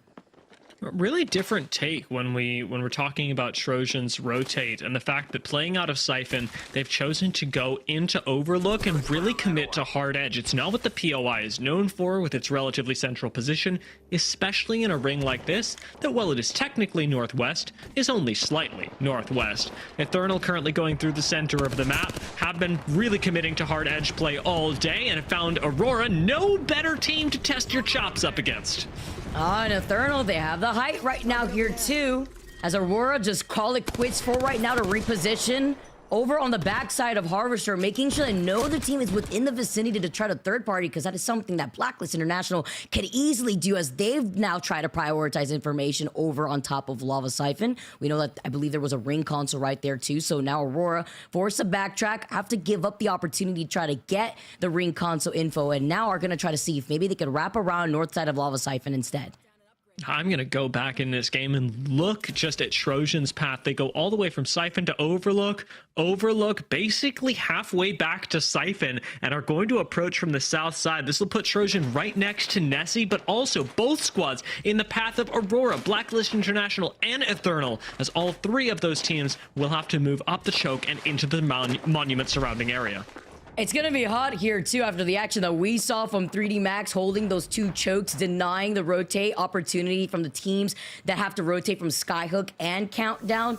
Wondering if VexX are able to get that reset here, too, because that would have been absolutely huge if they were able to get that res here. Well, 3D Max still on blue Evos, but still a good call to deny the Evo Harvester to their backs from other teams, while still putting in the pressure and being the only team, I believe, to be running the crypto in a very heavy Watson team comp lobby. We're really putting this to the test, right? When a Watson rotates into a zone like this early, typically you'll see them play under the bridge, which we actually are getting. But with 3D Max, they are pioneering a different way, perhaps, of playing Apex Legends in EMEA. We've recently seen a lot of teams give up the choke early, try and take it late, where of course it can be a game-winning position. The very fact that they're not, that they're letting this pass them, and that they're committing to holding this area of the map with Cats on the low ground looking up at them, perhaps a more traditional approach, is going to be interesting. And whether 3D Max succeed in this game or not is likely going to change the landscape of how you play these rings in EMEA. And in the EMP gear too, coming out, especially if you see a Catwalk coming in, just putting in some extra pressure when they try to force out some of these rotates.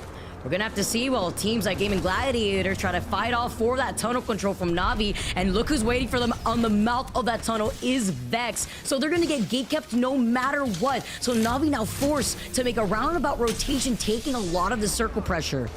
This is gonna test VexX's game knowledge as well. Their real ability to track variables. Since Navi have given up the fight with Gaimin Gladiators, VexX now have to know that there is a team wrapping around on them. They haven't seen kills go down in the feed just yet, and while they play defense on Gaimin Gladiators, VexX cannot forget about their backsides. And they were able to get Denze back. This is so huge. Look at the painting of Watson fences that are just displayed here. It'd be quite a shame if suddenly 3D Match just came in with a crypto EMP and did all this, but won't be happening anytime soon, while Babylon's is able to get that crack with a charge up Sentinel. Delay Gaimin Gladiators for now. Uncertain about the utility that Gaimin Gladiators have. If you have an evac, then this is not your only option. Gaimin Gladiators still have some time to rotate around the other side of zone. If they don't have an evac, all of a sudden, looks like Vex are getting run at, and they're not the only ones. Na'Vi, who have just made their way in from zone, are currently running an Ethernal with not much of a choice. There's not too much cover that they've got here, although with Tyler on an off angle, it's Ethernal that have suffered the first loss. Oh, they could capitalize off of this, especially since they had to take a huge chunk out of their own meds trying to traverse through that circle. I mean, it was only round 2, so not too bad here. While Vex try to capitalize, they look at the catwall, which is displayed right in front of them. Babylon's taking a nice off angle, though, with the Havoc. No energy mag needed, no turbocharger, but a little too overzealous with only Babylon stuck and alive here. Can he pull this off as they play around the knockdown shield? No way. Oh, no. Sentinel shot has to connect. Babylon doesn't clutch it. Vex. What a catastrophe in the north side of zone. No way, he was one. That was crazy. All the fighting has not stopped. Ethernal gets sent right back to the lobby as Na'Vi fought their way not only out of the circle, but from the low ground to get on top of the sniper tower. Vicky, what is happening? The two teams that should have been gatekept, Na'Vi and Gaimin Gladiators, have both won their individual fights. And you know what this means? It means they're going to clash again. Gaimin Gladiators are going to come through this tunnel, and they're going to come out to the other side going, Na'Vi, are you serious? We have to engage with you once more here? Ring around the rosy on the outskirts of Skyhook here, apparently, between Gaimin Gladiators and Na'Vi. Well, Na'Vi are so fixated on Aurora, as you can see right here. Aurora looking to see and make the decision whether do they want to commit to rotating from the north side of landside for that next circle. They probably have the information already with the ring beacon being right there. Or do they try to commit through the tunnel towards Nessy? That's going to be the question here. Well, 3D Max had predicted where the circle was pulling from the very beginning, Dia. Not to be biased, but I do really like the Nessy spot. If you're able to take this away, south side of a monument zone is really good. Players are trying to control the north side, and it looks like they are doing so just fine. This is with the help of Atlas, who are holding at Grandma's house. Zanya's able to put out a lot of pressure, and of course, you've got GoNext sandwiched in between these two. Nobody really having to take a full-on engagement just yet, but every squad inching closer to their enemies and thus destruction. With all the teams having to exit out of Monument here. FaZe just trying to stay alive. Danish on the other side. Blacklist International that we saw earlier on here too, having the Evo Shield advantage, but stuck in the circle. Can Uchaku make it? Yes, he can. Sliding right in time to pop this medkit, while Hyarka has got other plans. Nice pressure coming in here with the Havoc. FaZe get eliminated on the outskirts of this building. They were sharing some of this space with Blacklist. We're just looking at them make that rotate. It's nice that Blacklist were able to clear this up so quickly as well. Moving in from stacks, they just don't have a lot of time to adapt. Every time you move into another ring, you're one of the last squads there. Blacklist International know it, and it means that their fights have to be smooth and efficient. And that means, Vicky, that ults are a real priority for them. Taking a look at the opposite side of ring, however, Gaimin Gladiators are once again jumping on top of Na'Vi, who have already lost one. Lifeline Res does help them out, but it should be the Gaimin Gladiators coming out on top of this. Lufka, last swing through with the Hemlock, doesn't quite make it work, can't find a shield swap, and still has some backup from their friends. Aurora will fall, as do Na'Vi in the fight for Sniper Tower. Oh, and Gaimin Gladiators are still alive here too, hanging out on the very top after the action that we saw before. It was just a matter of time to say hasta la vista to Na'Vi, the last one alive. But it was the fact that the two evac towers coming in, what a mess. But to also get overly aggressive to prevent the Aurora comp strat from working with the Lifeline Res on the Gold Evo. Players in another engagement. They've already lost one. This is not looking good, as Fit has to swing through these white knockdown shields and make a difference. No Havoc, only Hemlock cannot hit the bursts, and ultimately will fall. The full English take the fight, but with no time left to res, VexX has got to head for the hills. Oh, no, he was running like a chicken with his head cut off. He couldn't even go for the shield while the circle was closing in. He didn't even look like he had any meds there, too. He didn't have a bat. Atlas was also waiting for him right on the outskirts. Free KP here, while Nessy are in the best spot on this circle pool here. Catwall has been called in for the rotate from Atlas as Passionately UA steers them down. Still a lot of space available to play in Monument. A team like Blacklist should be all right. In fact, I would say they don't need to force this fight, and yet they're doing it anyway. With Hiarka now fallen, though, some other squads have started to pay attention, and Hiarka's full thirst is going to make this even harder for Blacklist as the zone closes in. This may be their last couple of seconds of gameplay. Blacklist do go down. Danish, who swung to finish him off, will fall as well, and it's just young Hong Kong left in Monument with very little safety, but fortunately a reinforced door from beyond the grave. He can't catch a break, even from the window in the distance. I believe it was Nessy trying to take some shots at the lone survivor that is Danish right now. Cybercats with the perfect timing on that third party, and look who has height. Gaimin Gladiators have rotated out of the choke here to meet up right behind Passion UA on the low ground. And no matter what you're doing, nobody seems to be able to escape Gaimin Gladiators. They have left a trail of bodies like breadcrumbs from Hansel and Gretel.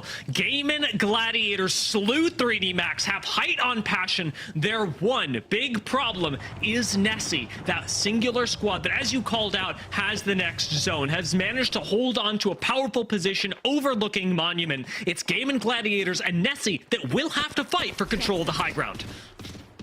Nessy are going to be able to also take some free shots here once these squads are forced to funnel into their line of sight, unless they work off of the natural cover. That is those train tracks playing off that low ground here. Noises with the pings and only 2 arrows left in the bow check. See what he could do here.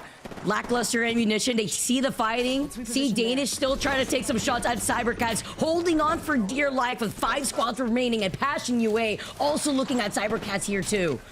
You got to use this to finish off one person, a singular knock with a bow check headshot. That'll be enough to keep Nessy safe. What's concerning me is that Nessy are not looking up. In fact, they're committing down with 4 squads left. Danish will fall. Nessy play for points, not for the win. Commit to the low ground and lose Noises in the process. Now, with just 2 members left, they continue to commit. Cracked goes into this. Cybercats are going to fall. Passion UA are on the low ground, but you know what this means, Vicky. It means that the Titans, Gaimin Gladiators, are alone on the high ground.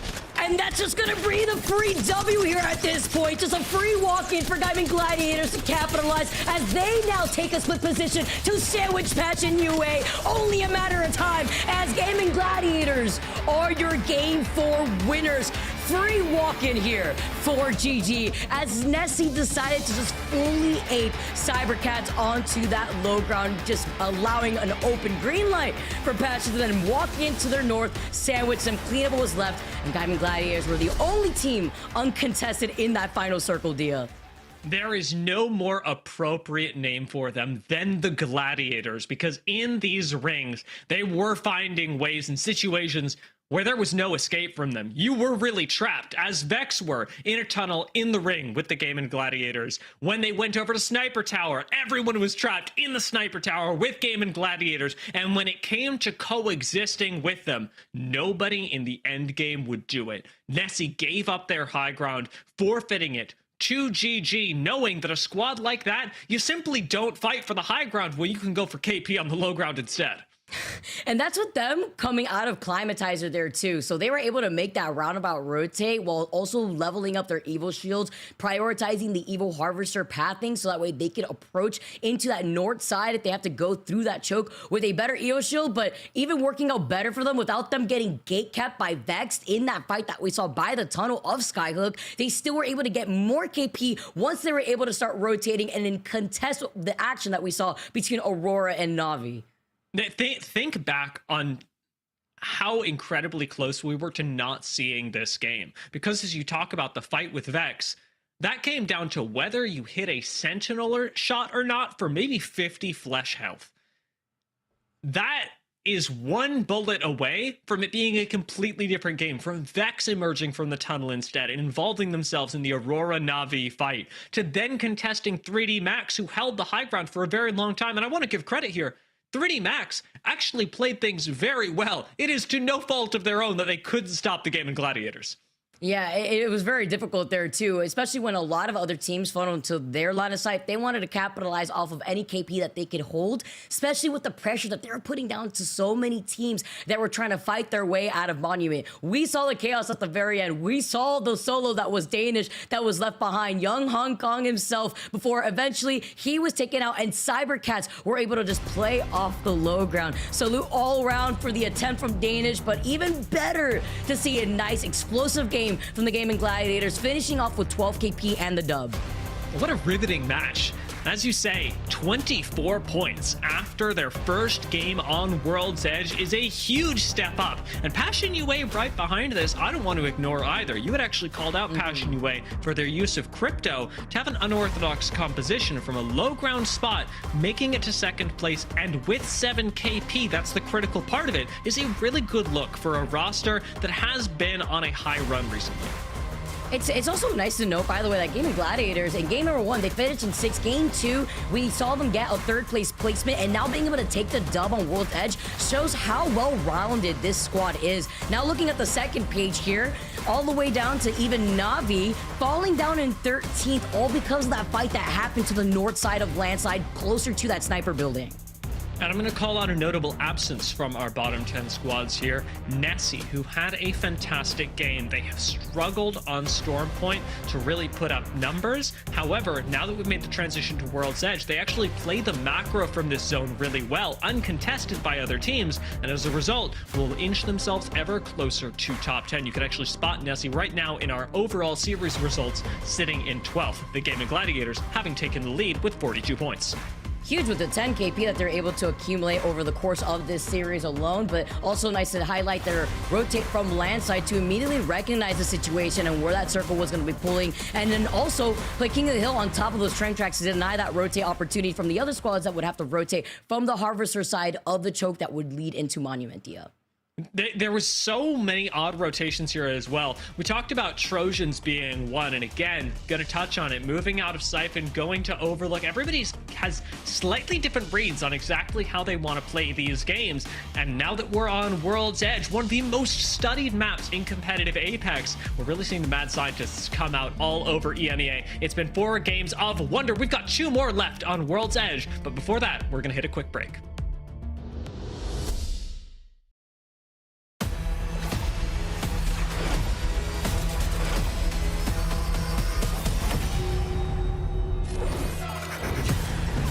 As a medic, your job is to help people. Need assistance here? But I know the truth of this world. That death finds a way.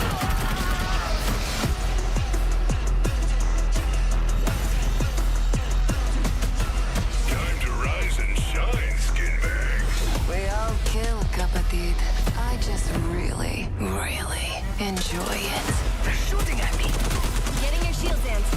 Ooh, that's got a kick. I'm here to break the game. Eyes open! Even in the wind! Down low, too slow. Order, sunny side up. What do you say we give them something showy?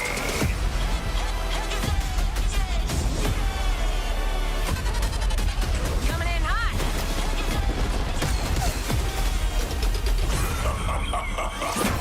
No. Having fun yet? Watch me! Life is meant to die. I know that now. Now hold still, you hear? This might hurt a bit.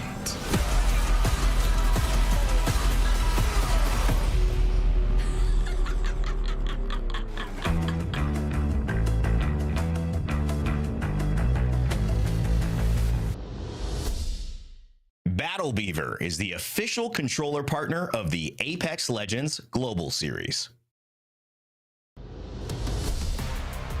Welcome back, everyone. Something about seeing Revenant cosplaying as Conduit has just got me feeling a type of way here, Jamerson. It's been enjoyable to see the different legends, as our legends are going to be swapping each other's roles here, maybe in terms of their skin. But that's something to definitely look forward to here, as we just saw such an explosive game here from Gaimin Gladiators. The fight for the high ground. Look at the double evac tower just for them to jump and time this fight perfectly, coming out on top between the Na'Vi versus Aurora fight.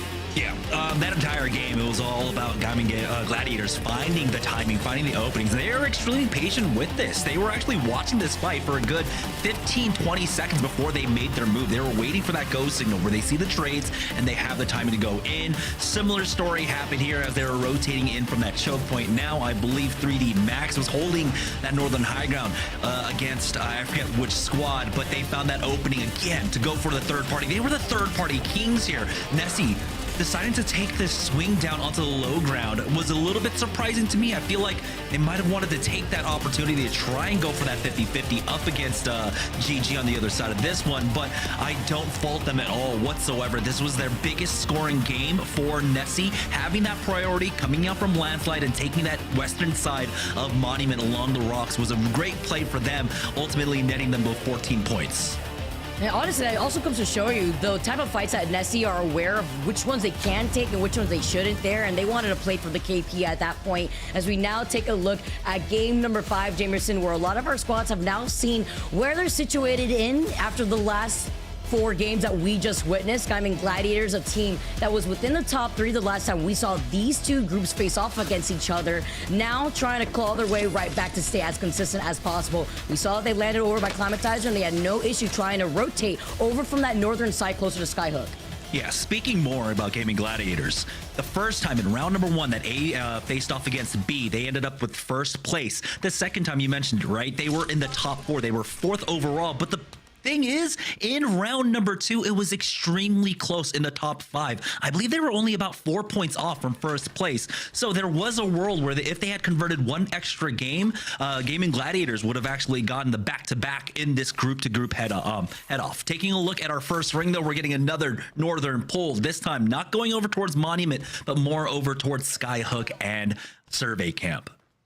Which actually could benefit Gaimin Gladiators again here, because they have a ring console right next door to them. They obviously have that replicator too, so that way they could get some quick meds before they start rotating here. But also while noting that 3D Max are a type of team that immediately starts rotating out of Epi, as Epi does have Blackluster loot, they could try to capitalize off of this and immediately try to get a northern circle positioning where GoNext is currently sitting in. Yeah, I can't imagine any other team really is able to bully them out of this spot. I don't know if they want to take the early fight up against GoNext, but there is a world where they can. Right now, though, it looks like FaZe Clan moving in a little bit early there, up towards that Climatizer side. But speaking of early action, Zerafer and company have to back off. 3D Max might get caught out here. 3D Max trying to cut them off when it comes to Apex Warlords, rotating from Monument already, and we know that cybercats lands over by Frag East already with the quick rotate to try to know exactly where the circle may be pulling. I believe there was a ring console in Frag East that they could capitalize off of, and 3D Max now seeing where that circle could potentially be moving, already making their move to get into their final circle positioning. Yeah, it looks like the pings are going down to try and take the train tracks there, which with the Watson you definitely want to play off of. Another position that you can play is just the tunnel exit out of that train yard. But oh my goodness, they are getting lit up as the Apex Warlords do not want to give up on this chase right now. VexX might actually play spoiler on this rotate now as they are looking to get involved. Problem here with these early fights is that everyone's still sitting on whites, so it's very easy to go down here. As you can see, VexX will be the beneficiaries of that, taking out one more. VexX, though, backing away into the train tunnels. Might have given up positioning here. They've got to be careful as they approach this tunnel now, because teams come Skyhook, you can have GG coming in. This is very scary, to say the least. 3D Max, our French or just cannot take a break either. I saw GoNext in the feed also being able to get a knock of their own, so only leaving 3D Max currently as a solo, while the fighting has not stopped. Apex Warlords finally getting out of Monument side here and immediately running right into Forbidden by that choke that would lead into Grandma's house. Ooh, Apex Warlords were actually able to catch out one player of Forbidden, who have been having a rough day overall. And honestly, I wanted to see more. I was hoping, you know, that the players from Passion would find a little bit more success with the swaps that we've been seeing out of them. But for Forbidden Gaming, they are able to at least hold up inside the vault tunnel. But for how long? It looks like Apex Warlords might be looking to try and push in on the northern side of the map, though. Gaimin Gladiators, having that priority, are going to be able to move their way on over towards that respawn valley over here on the northern side of the tracks. This is probably one of the best spots that Gaimin Gladiators could be holding right now. We were talking about it before, where GoNext were looking to eye this spot, have now ended up rotating into perhaps a building over by Survey. So playing into their strengths, bunkering down here. But even better for Gaimin, that they are very not... When it comes to trying to take some of these fights and gatekeep these squads, they're in a very good position to still secure KP without having to overextend and give up this spot. Yeah, this one is definitely a position that you're playing for Zone 4, hoping kills come your way, because we know that most of the rotations are coming from the south side. That's where all the fights are taking place at the very least. So I think for Gaimin Gladiators, with that 24-point game that they got in game number 4, along with the consistent points that they were getting even on Storm Point, I think it was averaging something like 6 points a game. They need another similar performance. And then in game number 6, they don't have to have a huge standout performance to remain up top. So there are many ways for them to play it. And I think taking the safer route is definitely the better option here. Ooh. Trying to play that safe here while we take a look at GoNext. That definitely are just going to be sitting pretty here for the next 2 zones. They already have the information on where that next circle is going to be pulling. As you can see on their mini map here, FaZe also going to try to replicate that on the other side of Survey. Only thing is, FaZe is closer over to that beacon. Don't expect them to be able to get that for free with GoNext being right there, and Gaimin Gladiators obviously overlooking them from a slight lip of high ground. Or more of these squads with Apex Warlords, they had rotated away from Monument, saw the action happening between themselves and 3D Max, said they did not want to get involved in that, and ended up quickly rotating to get even more loot over from the Skyhook south side. Yeah, I think they were trying to chase after Forbidden Gaming. Remember, they were the 2 men that played inside the vault tunnel, but Forbidden were able to utilize the natural terrain of Skyhook to get deeper in and avoid that fight. I don't think they were able to pick up the banner, unfortunately, or go for that rest. Cybercats, though, finding themselves in a small engagement over here at Countdown. As they back away from this one, it's going to be Passion UA bullying them back just a little bit. Both these teams, they'll have plenty of time to play off of. They don't really need to force this issue. With that ring console inside of Lava Fissure, you can definitely try and play off of that one. So Passion UA getting the positioning on that will help them out immensely here. Look at what Aurora's got to work with here, too. Taking their time with the Evil Harvesters out of their thermal station rotate, who've been able to already get the info that they need there, too. With the lifeline already going to be able to also start prioritizing going through Landslide. They'll be right in front of Cybercats with Passion UA slowly trailing behind them. We know that there's a balloon over by Lava Fissure, so they can close in that distance quickly after hearing the fighting that is going on between Aurora and Cybercats. So Passion UA were able to take that time to go ahead and pick up that ring console. They know this one is going up towards that survey camp side. Now the question is, will Cybercats allow them to hit the survey beacon? And if they don't, then Passion UA will have a difficult rotate out. You can see Cybercats actually getting very aggressive now, forcing Passion UA down to the eastern side. But taking a better look at the ring on the north side, you can see why Gaimin Gladiators wanted to take that respawn a beacon angle there at the top of the tracks. FaZe also playing off the rocks on the north side of Survey Camp. Actually, one of the best spots really for a ring pull like this, but they are starting to get pinched. Players coming in from the northeast. You got Gaimin Gladiators looking to third party, who they showed in game number 4 how incredibly deft they are at finding those openings in the third party fights. So FaZe do have to be careful. For Na'Vi, though, looks like there's going to be another roundabout rotate for them coming outside. No strangers whatsoever to this rotate down to the countdown area. Almost getting a sense of deja vu out here, because once they start committing to this rotate through countdown, we already know who's ahead of them after they took an evac tower out of Landslide, and it is Aurora waiting at the mouth of the tunnel. Now currently the fighting has not stopped over here by Skyhook. Well, full English are a neighboring Nessy and Apex Warlords looking down here at Forbidden, who are in front of them without Nessy, letting them get this rotate for free. They're going to be able to put in some pressure here. They want this KP. They need this KP for Apex Warlords to catch up here in the second half. and have the best of performances so far on Storm Point here with the final 2 games now. They know that every last point counts, but now the opportunity is actually getting away from them. You can see that a lot of teams did stick around in Skyhook at the very least. Na'Vi, though, continuing to make their move now. We know that they were kind of mirroring cybercats in a way, along with Passion UA, that were playing off of Lava Fissure here. So they are keeping their wits about them, keeping an eye on their back currently. But for the time being, finding no action whatsoever. Back on board with cybercats, though, over here by the landslide area. They are currently getting mirrored now by Danish, looking to gatekeep them. Danish was looking to maybe see if they could get any info out of landslide, but even better though for Na'Vi to see if cybercats is in a pinch position.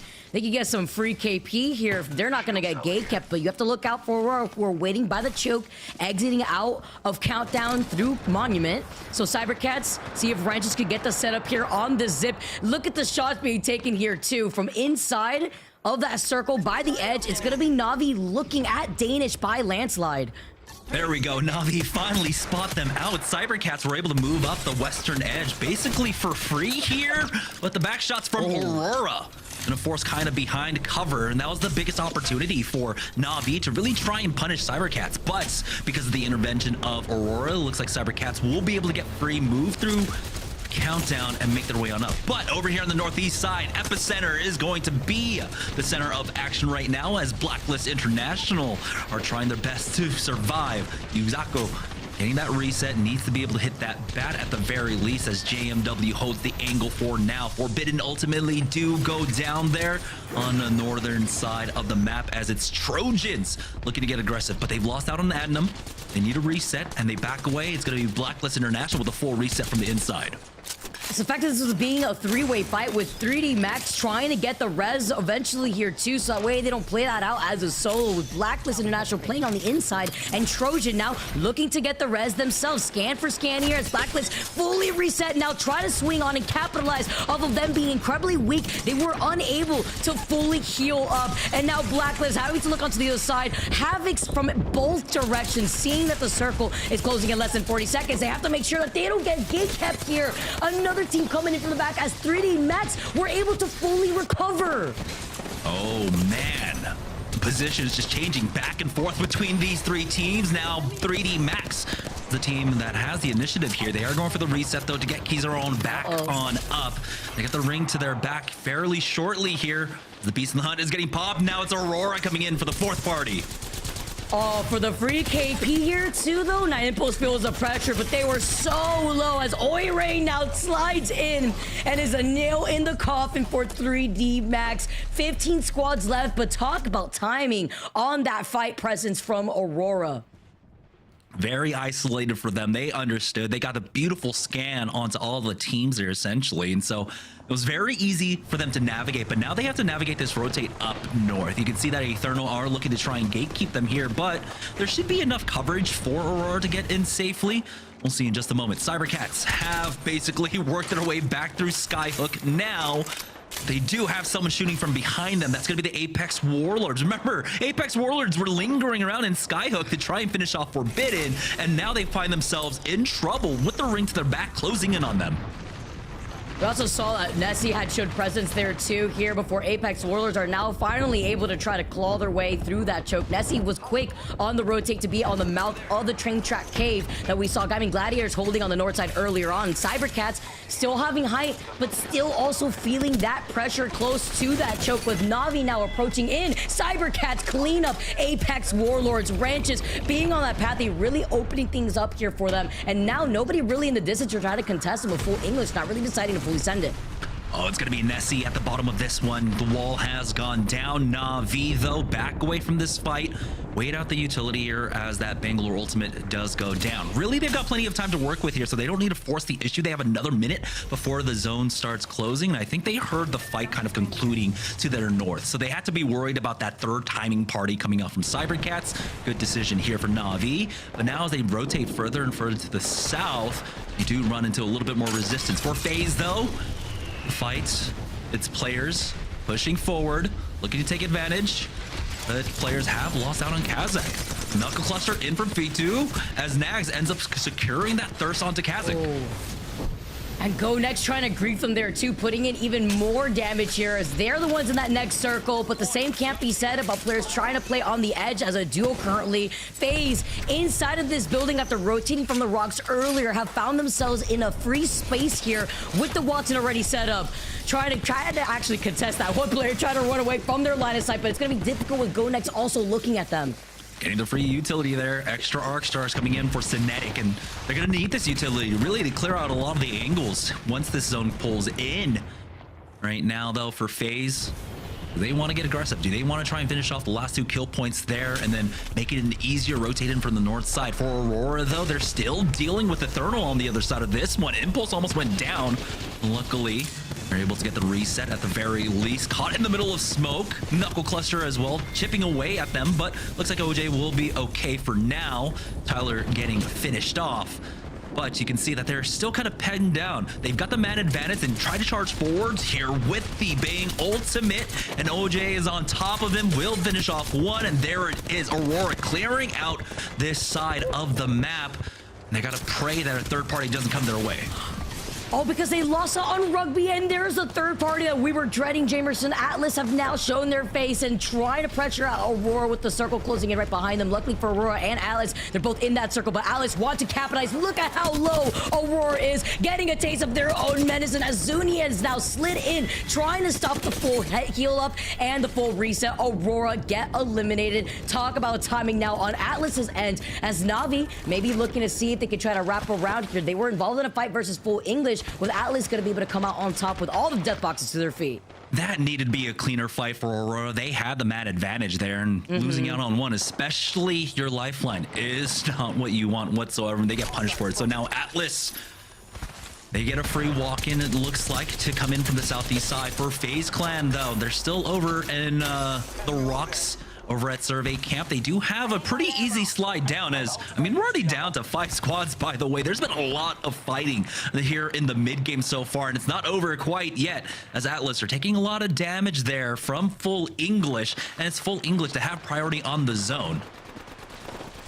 Playing on the edge, while GoNext have just claimed the middle part of where that final zone is going to be pulling towards. Atlas are taking shots at full English. FaZe uncontested on the northeast side. Nice beams coming in from Zuni once again. With 4 squads left, they close in the gap. They send out the Bang ult here too. Still trying to get out of their line of sight, but Zuni is zooming around these rocks. Oh, I thought Thor might get some help there with that evil upgrade, but now Atlas are just falling to the wayside.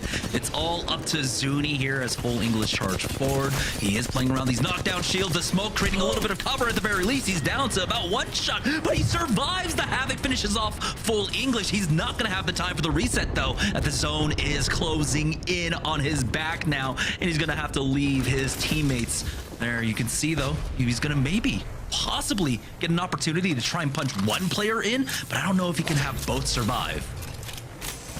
Wow, you get a third party, you get a third party. Everybody comes in at the perfect time, and FaZe needed to capitalize off of that, because right before we saw the Havoc weapon swap up, he had an R9 with only 30 bullets to his name. Now hailing from the high ground here, looking at what remains of Atlas, GoNext are safe inside a building, and FaZe are playing in a very nice split position where they're still claiming the other building to prevent GoNext from taking up too much free real estate. They have free sites, all the exits that GoNext can utilize in this fight. It's a clean 3v3, even armors on either side as well. And for FaZe Clan, they've already started off pretty strong on top of the day here. If they can take out GoNext, would be huge for them going into game number 6. We saw the action that FaZe brought on Storm Point. Can they replicate that again here on World's Edge? GoNext playing inside of this building with the Catalyst, FaZe playing right on top of their heads. It's just the fact that FaZe has so many different angles here, way better angles to work off of, as GoNext is struggling to see what they can do outside this building. They don't really have an option to try and do anything other than tank the Watson pylons there. Unfortunately, nice wall there to clear that one out at the very least and push forward, but that utility is used up early on. Arctic, though, on the high ground, takes a lot of damage, will be forced back, and you can see them trying to utilize that timing to retake height, and Nags giving up space as he backs away with that scan, but he's got the Beast of the Hunt pop now. GoNext trying to split up a little bit here. You can see Kashera still on the high ground, one slap on the left, and they charge forward, but Kashera takes massive damage, falls right on top of the traps, and it's Nags to pick up 2 kills. FaZe Clan now looking to finish it all off. It's going to be a massive game for them at the end of the day. They've already got 5 kill points, picking up more. FaZe Clan taking the win here in game number 5. In a way better position too than GoNext, playing on the outside of the building, and that's with Nags having no energy ammo in the Havoc. He closed it off with the Hemlock to the very end, and FaZe now being the only team of the day so far that has been able to claim 2 dubs to their name. Huge game here for FaZe now, elevating them in the overall standings. Yeah, that's a massive game, especially with the kind of trajectory that we're getting out of Gaimin Gaming. Coming swinging in game number 4 with the 24-point game, and FaZe answers right on back, and that's kind of what we expect out of the lobby, or excuse me, the group leaders out of both A and B. That's FaZe and Gaimin respectively. Wow, and also highlights the consistency between both of these teams. Once again, EMEA really showing off that they could keep going strong between both Stormpoint and World's Edge, or vice versa, depending on if the map rotates, still swap up. But FaZe played that so patiently. Let's also not forget that they were right behind Gaimin Gladiators on that north side of the map, playing on the outskirts of the rock and not trying to force their positioning inside of building too early until eventually they could deny that space from teams like players that were struggling to find any space in that building, and then timing-wise, were able to then come right back in around to the south side of that final circle, clean up what was left of that final team, and then take whatever they had for loot, because they were struggling at the very end, Jamerson. Yeah, and importantly, honestly, the position that they had early on, taking the rocks at survey camp, is probably one of the strongest positions when you get a northern pull like that, and FaZe Clan played that one perfectly. You also have to do note, though, that they had a lot more space to work with than you would normally, so finishing out that game was a little bit easier because there was so much aggression taking place in the mid game. I mean, we had something like 10 teams by zone 3, zone 4, so it's not the usual circumstances for that kind of game. I feel like if it went on a little bit more conservatively, FaZe might have been able to pick up a few more kill points, but end of the day, they got the dub. That's all that matters. Yeah, I've got that extra 12 points on top of the KP that you were able to already secure. And with the dub already in their pocket earlier in the day, Jamerson, you can only imagine the gap that they've now been able to build up between themselves and the rest of the lobby, where our top 5 teams have definitely been very kill heavy thus far in the game. Yeah, it's been amazing, and I think we were right to kind of point out FaZe and Gaimin early on. You can see there it was 7 kills overall for them, along with that plus 12. GoNext, I believe, had priority on that zone, and they again were able to convert that into a second place finish with kills. So GoNext staying nice and proactive throughout all of that. Atlas, a team that we wanted to point out early on, finally showing their heads here on the leaderboard with a 3rd place finish, along with that 6 KP. Huge here too for Atlas, because they had rotated very quickly from Geyser just to get onto that north side. When we take a look at the second page here, cybercats, we saw them to the very end falling down with only 3 KP to their name, but we saw what happened to a lot of those squads that had to exit out of that tunnel side closer to that skyhook choke, that all the teams closer to survey were able to take some free shots from, especially the teams that were rotating from Epi.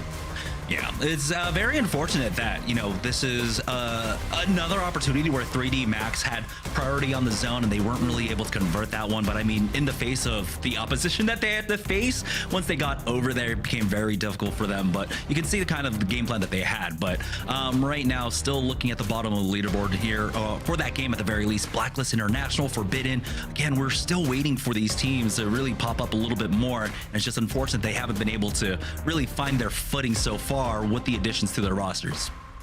They have their slight moments where they shine, like we saw from Blacklist for Game 3 on Stormpoint, but again, it's just not being able to replicate that on World's Edge. They sit in 11th place with 10 total kills, but then here comes that gap that we're mentioning within our top 5 teams. I mean, even looking at FaZe, between FaZe and Gaimin, and then the rest of this lobby, what Trojan is right behind them, tied up together with Passion UA, Na'Vi with a 5-point difference, but tied between Na'Vi, Atlas, and Aurora. This last game could be a huge banger here, depending on the teams that really pop off. Yeah, one decision here or there that went Navi's way could have been the difference maker for to put them into the top 3. But honestly, the fact that they've been able to play consistent, and of course that they were able to pop off on Stormplate in particular, are keeping them competitive right now. But game number 6, this is where it's coming down to, and now it's almost a 2-horse race between FaZe and Gaimin. But we also have that 3rd place team as well. Yeah, chilling right behind him here too. It's been great action thus far, and it's nice to see the teams that really do play to their strengths and manage to stay consistent no matter what map that we're playing on here currently. We'll have more action for game number 6 on the other side of this break. You don't want to miss it here with the EMEA action and the ALGS.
Welcome back, everybody, to the ALGS. It's been non-stop action here within EMEA, and we still have one more game to go, Jamerson. Yeah, man, this final game, honestly, we'll see if someone can finally basically dethrone Gaimin Gladiators, who have been having an amazing run in the A versus B matchup overall. But Aurora showing some signs of life here with some great fighting on the southeast side. And we saw Atlas coming in at a perfect time here, while Aurora, they definitely had the control in that previous fight, but took way too much damage that allowed Atlas to clean them up even quicker. And kind of like Vincere with Atlas coming out from that fight, then counter-rotated around Navi before they inevitably got third-partied by FaZe with a nice roundabout rotate that sets them up on the high ground versus GoNext.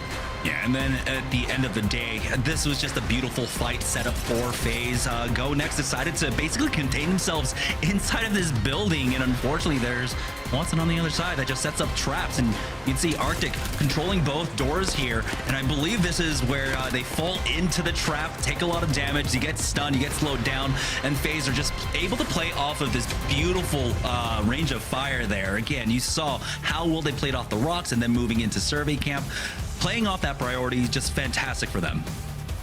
It's been fantastic, and if you guys have been enjoying the action thus far, make sure you guys tune in to FACEIT Watch, which is the official multiview streaming platform for the ALGS. Follow up the action with up to 14 point of views on fce.gg/watchalgs. You guys can make sure to tune into your favorite teams and listen to their comms, or even lower our comms if you want to actually pay attention to what the teams have to say and the way that they try to rotate here. It's such an incredible resource. I mean, just using it to prepare for our game days has been amazing. Being able to watch all the POVs, the map views, everything, and all you have to do is just sign up. That's all. And it's all available to you.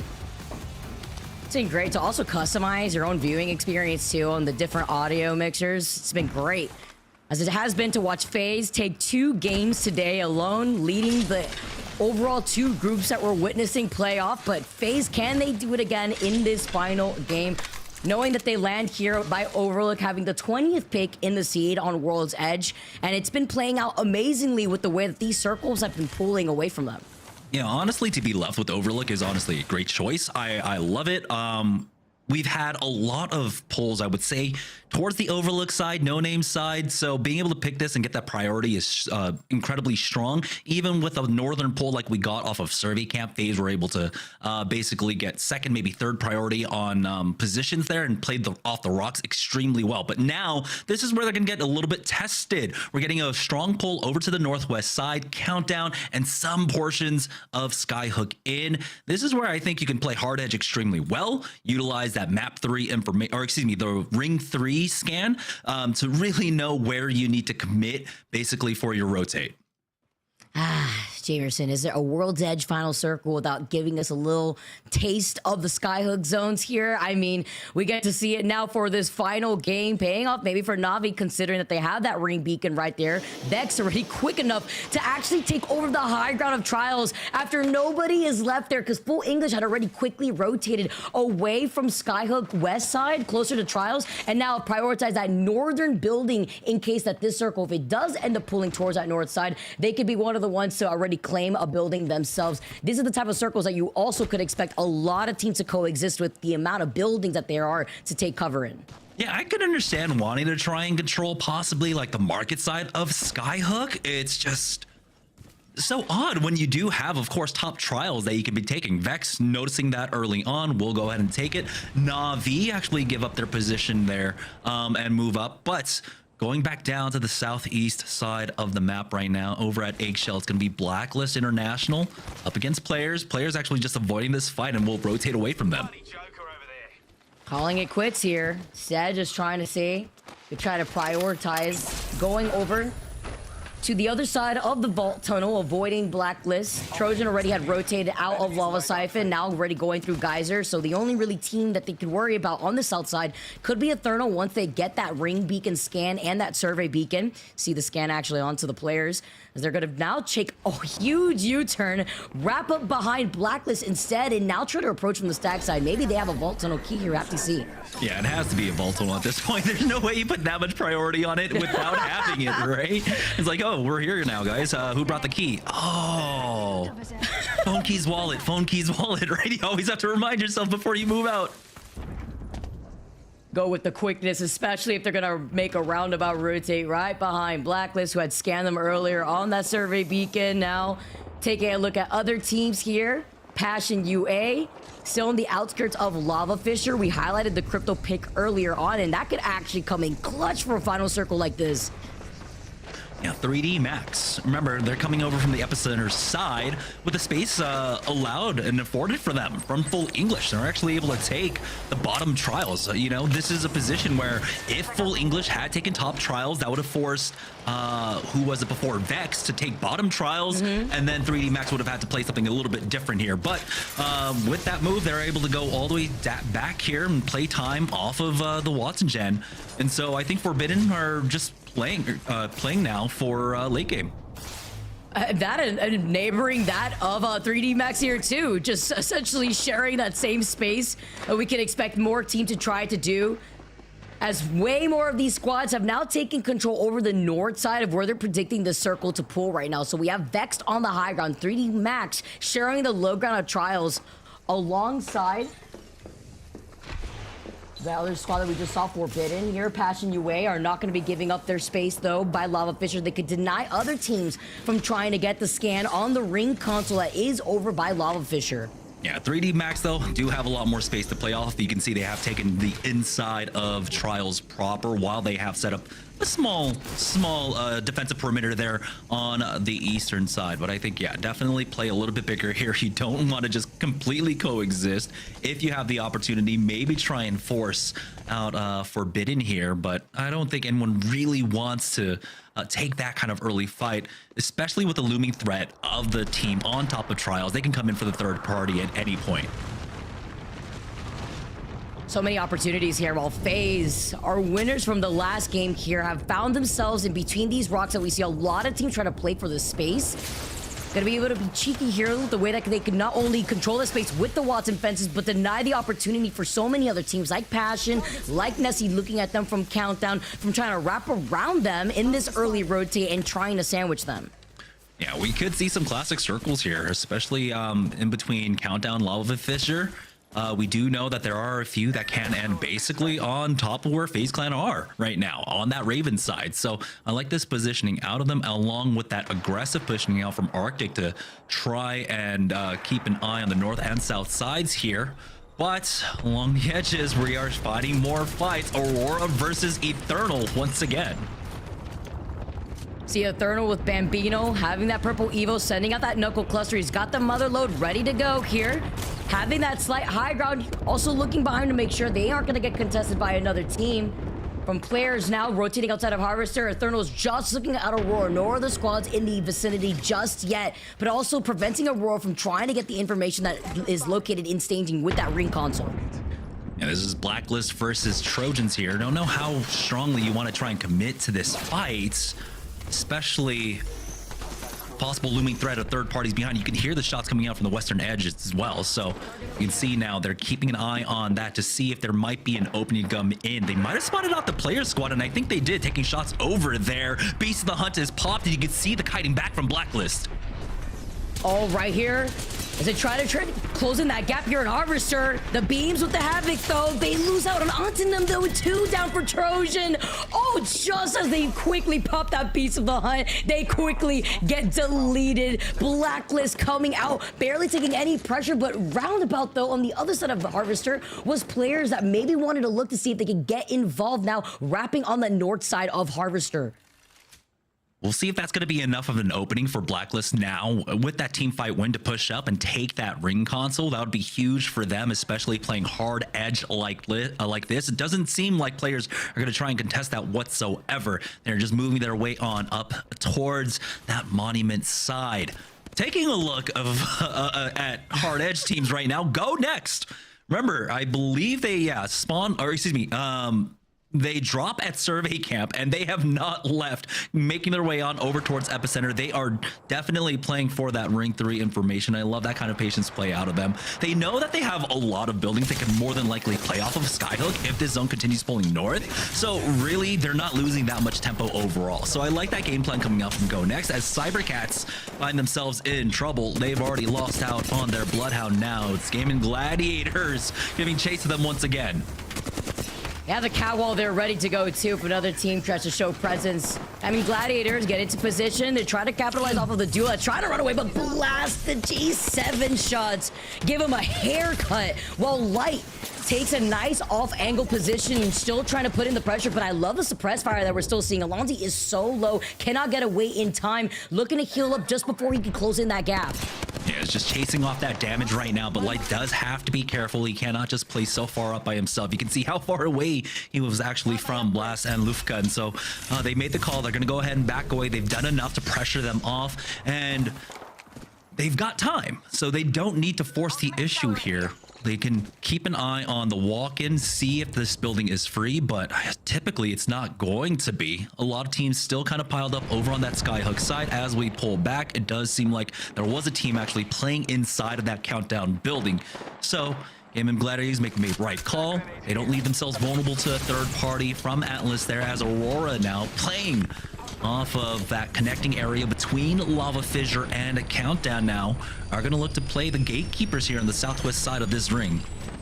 Which is a really good spot to hold here, but I'm more so worried at the fact since they don't have a control legend, they can't really bunker down in this choke building, or other squads now looking at them, such as Nessy. I don't expect them to give up the high ground that they've held already in Countdown, but other teams like Ethernal, once that circle starts pulling up and Ethernal starts seeing that, maybe having to make the decision if they want to rotate from the south side of Danish, or if they want to try to take that fight versus Aurora, since they aren't going to be able to really bunker down in that building.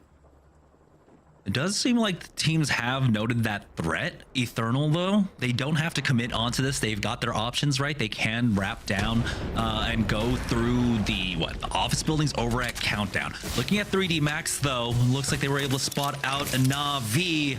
Henchman and Matafe going down, kind of the only one left up. But he needs to get over there as quickly as possible. Oh no, the scan was actually just maybe might have been a little bit short. Looked close, but yeah, never mind. He's got to give it up. Kind of backing away now. Getting chased down, actually. And that is Na'Vi out in 16th. And that is 3D Max picking up that free KP here too with the Hemlock. More than enough for them to now also claim that north side of the circle, because this circle is pulling directly closer to that cyber tower that's on the outskirts of Trials by those bins. And Passion UA are going to be able to hold the other corner that exits out of Lava Fissure. So we know with all the teams that have to come out of Skyhook in that next circle, countdown, the teams that are going to look at where that circle is going to be pulling, that is going to look like an absolute bloodbath. Oh boy, this is gonna be a battle for FaZe Clan. You can see that they are the ones controlling that choke between Countdown and that open ground outside of Trials here. And with how fast they actually moved into that spot, I don't know if they've got the economy to keep all these teams at bay. We still have 16 teams alive here, so the pileup is gonna be massive when it finally happens. And that's what we're expecting too. In a circle like this, teams would either try to bank on finding space in Skyhook or playing on the outskirts, which is what we're seeing from most of the lobby, actually playing on that south side closer to Countdown. But still, Countdown provides so many different buildings to coexist in. So you can see Gaimin Gladiators, if they want to call in this evac tower, or do they want to push right behind Atlas? It looks like they may want to just take the evac tower, wrap around Countdown instead. And if they go for that option, Danish, Ethernal, I believe Blacklist are all fighting for that southern building in Countdown. A little bit surprised by that early Rolling Thunder coming out. I believe that was from Atlas onto Gaming Gladiators, but with the utilization of that evac tower, they do find themselves in a pretty decent spot. It looks like a team though.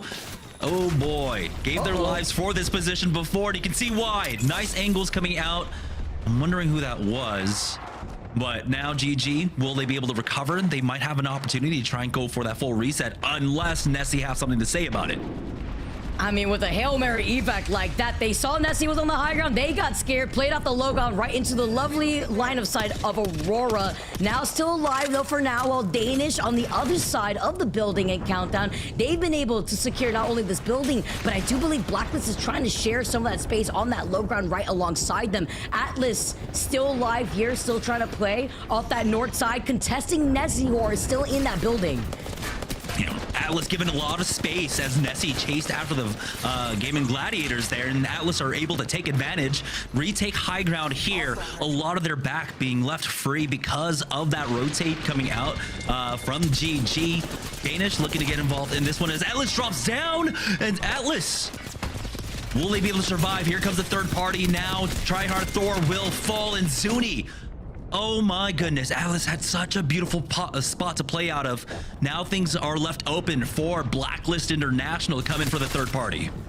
That was so free for Blacklist there too, uncontested, while they were on the other side of the building. Just walk in after a reset and clean up Nessy. 8 squads left, and Countdown is completely freed up now here on that rotate, while FaZe, they're looking at all the action happening. They are not going to get involved. Instead, they were fixated on the teams that may try to rotate from their choke side from Skyhook. Yeah, I'm surprised at how quickly that congestion on the southeast side actually freed up. FaZe Clan, we're looking down the barrel of possibly 10 teams rotating into them, but now they're able to walk in for free with a lot of their back cleared up. For Aurora, though, taking a push on to Passion UA right now, as they have to deal with so much gas, a lot of utility. They lose out on Rugby, and now it's just all 9 impulse here. Aurora go down. Aurora finally get eliminated after getting pinched. Blacklist have now moved in right in front of Passion. The circle closing in right to their backs with 5 squads left and no other team to contest them on this west side of the circle. Love the angles that we're currently seeing right here now with the Hemlock and the gold extended heavy mag, but missing some of these burst shots. You cannot miss like this, but don't worry, Taku JMW, they take a different angle. They try to get the suppressed fire here. They took so much pressure. Luckily for Blacklist, though, they have JMW on this lifeline.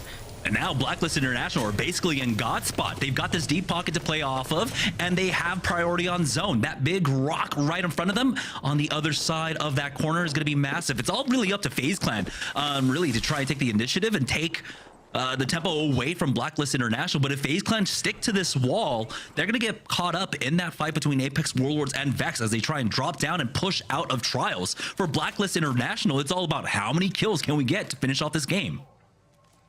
for free for them here too, because they know that no other team is going to contest them with their backs to that circle. Really going to be able to have free reign over not only FaZe, who are going to get inevitably pinched by the teams that have height and the team that's going to be exiting out of trials, but then feeling that pressure if you do not get to those rocks for some extra makeshift cover.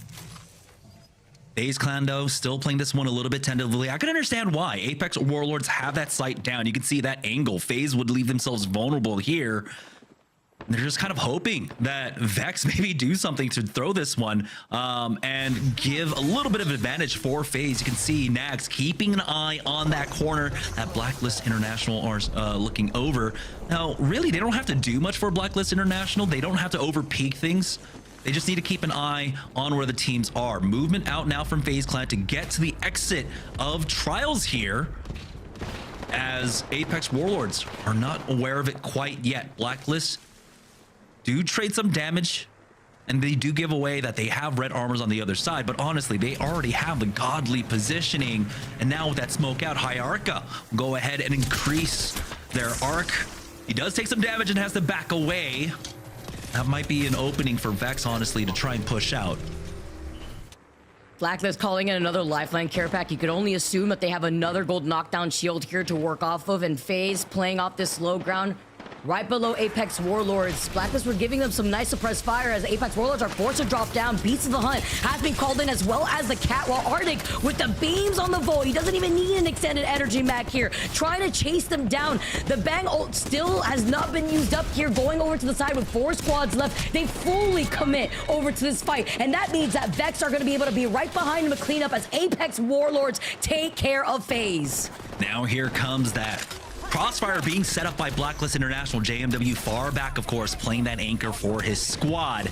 They've done some damage off their right. You can see how they want to move in for these kills. They really don't need to force the issue here, as JMW have a beautiful angle onto them right now. They just need one player to actually keep an eye on Vex. And it's surprising how Uchaku now on the high ground is almost playing the anchor for them.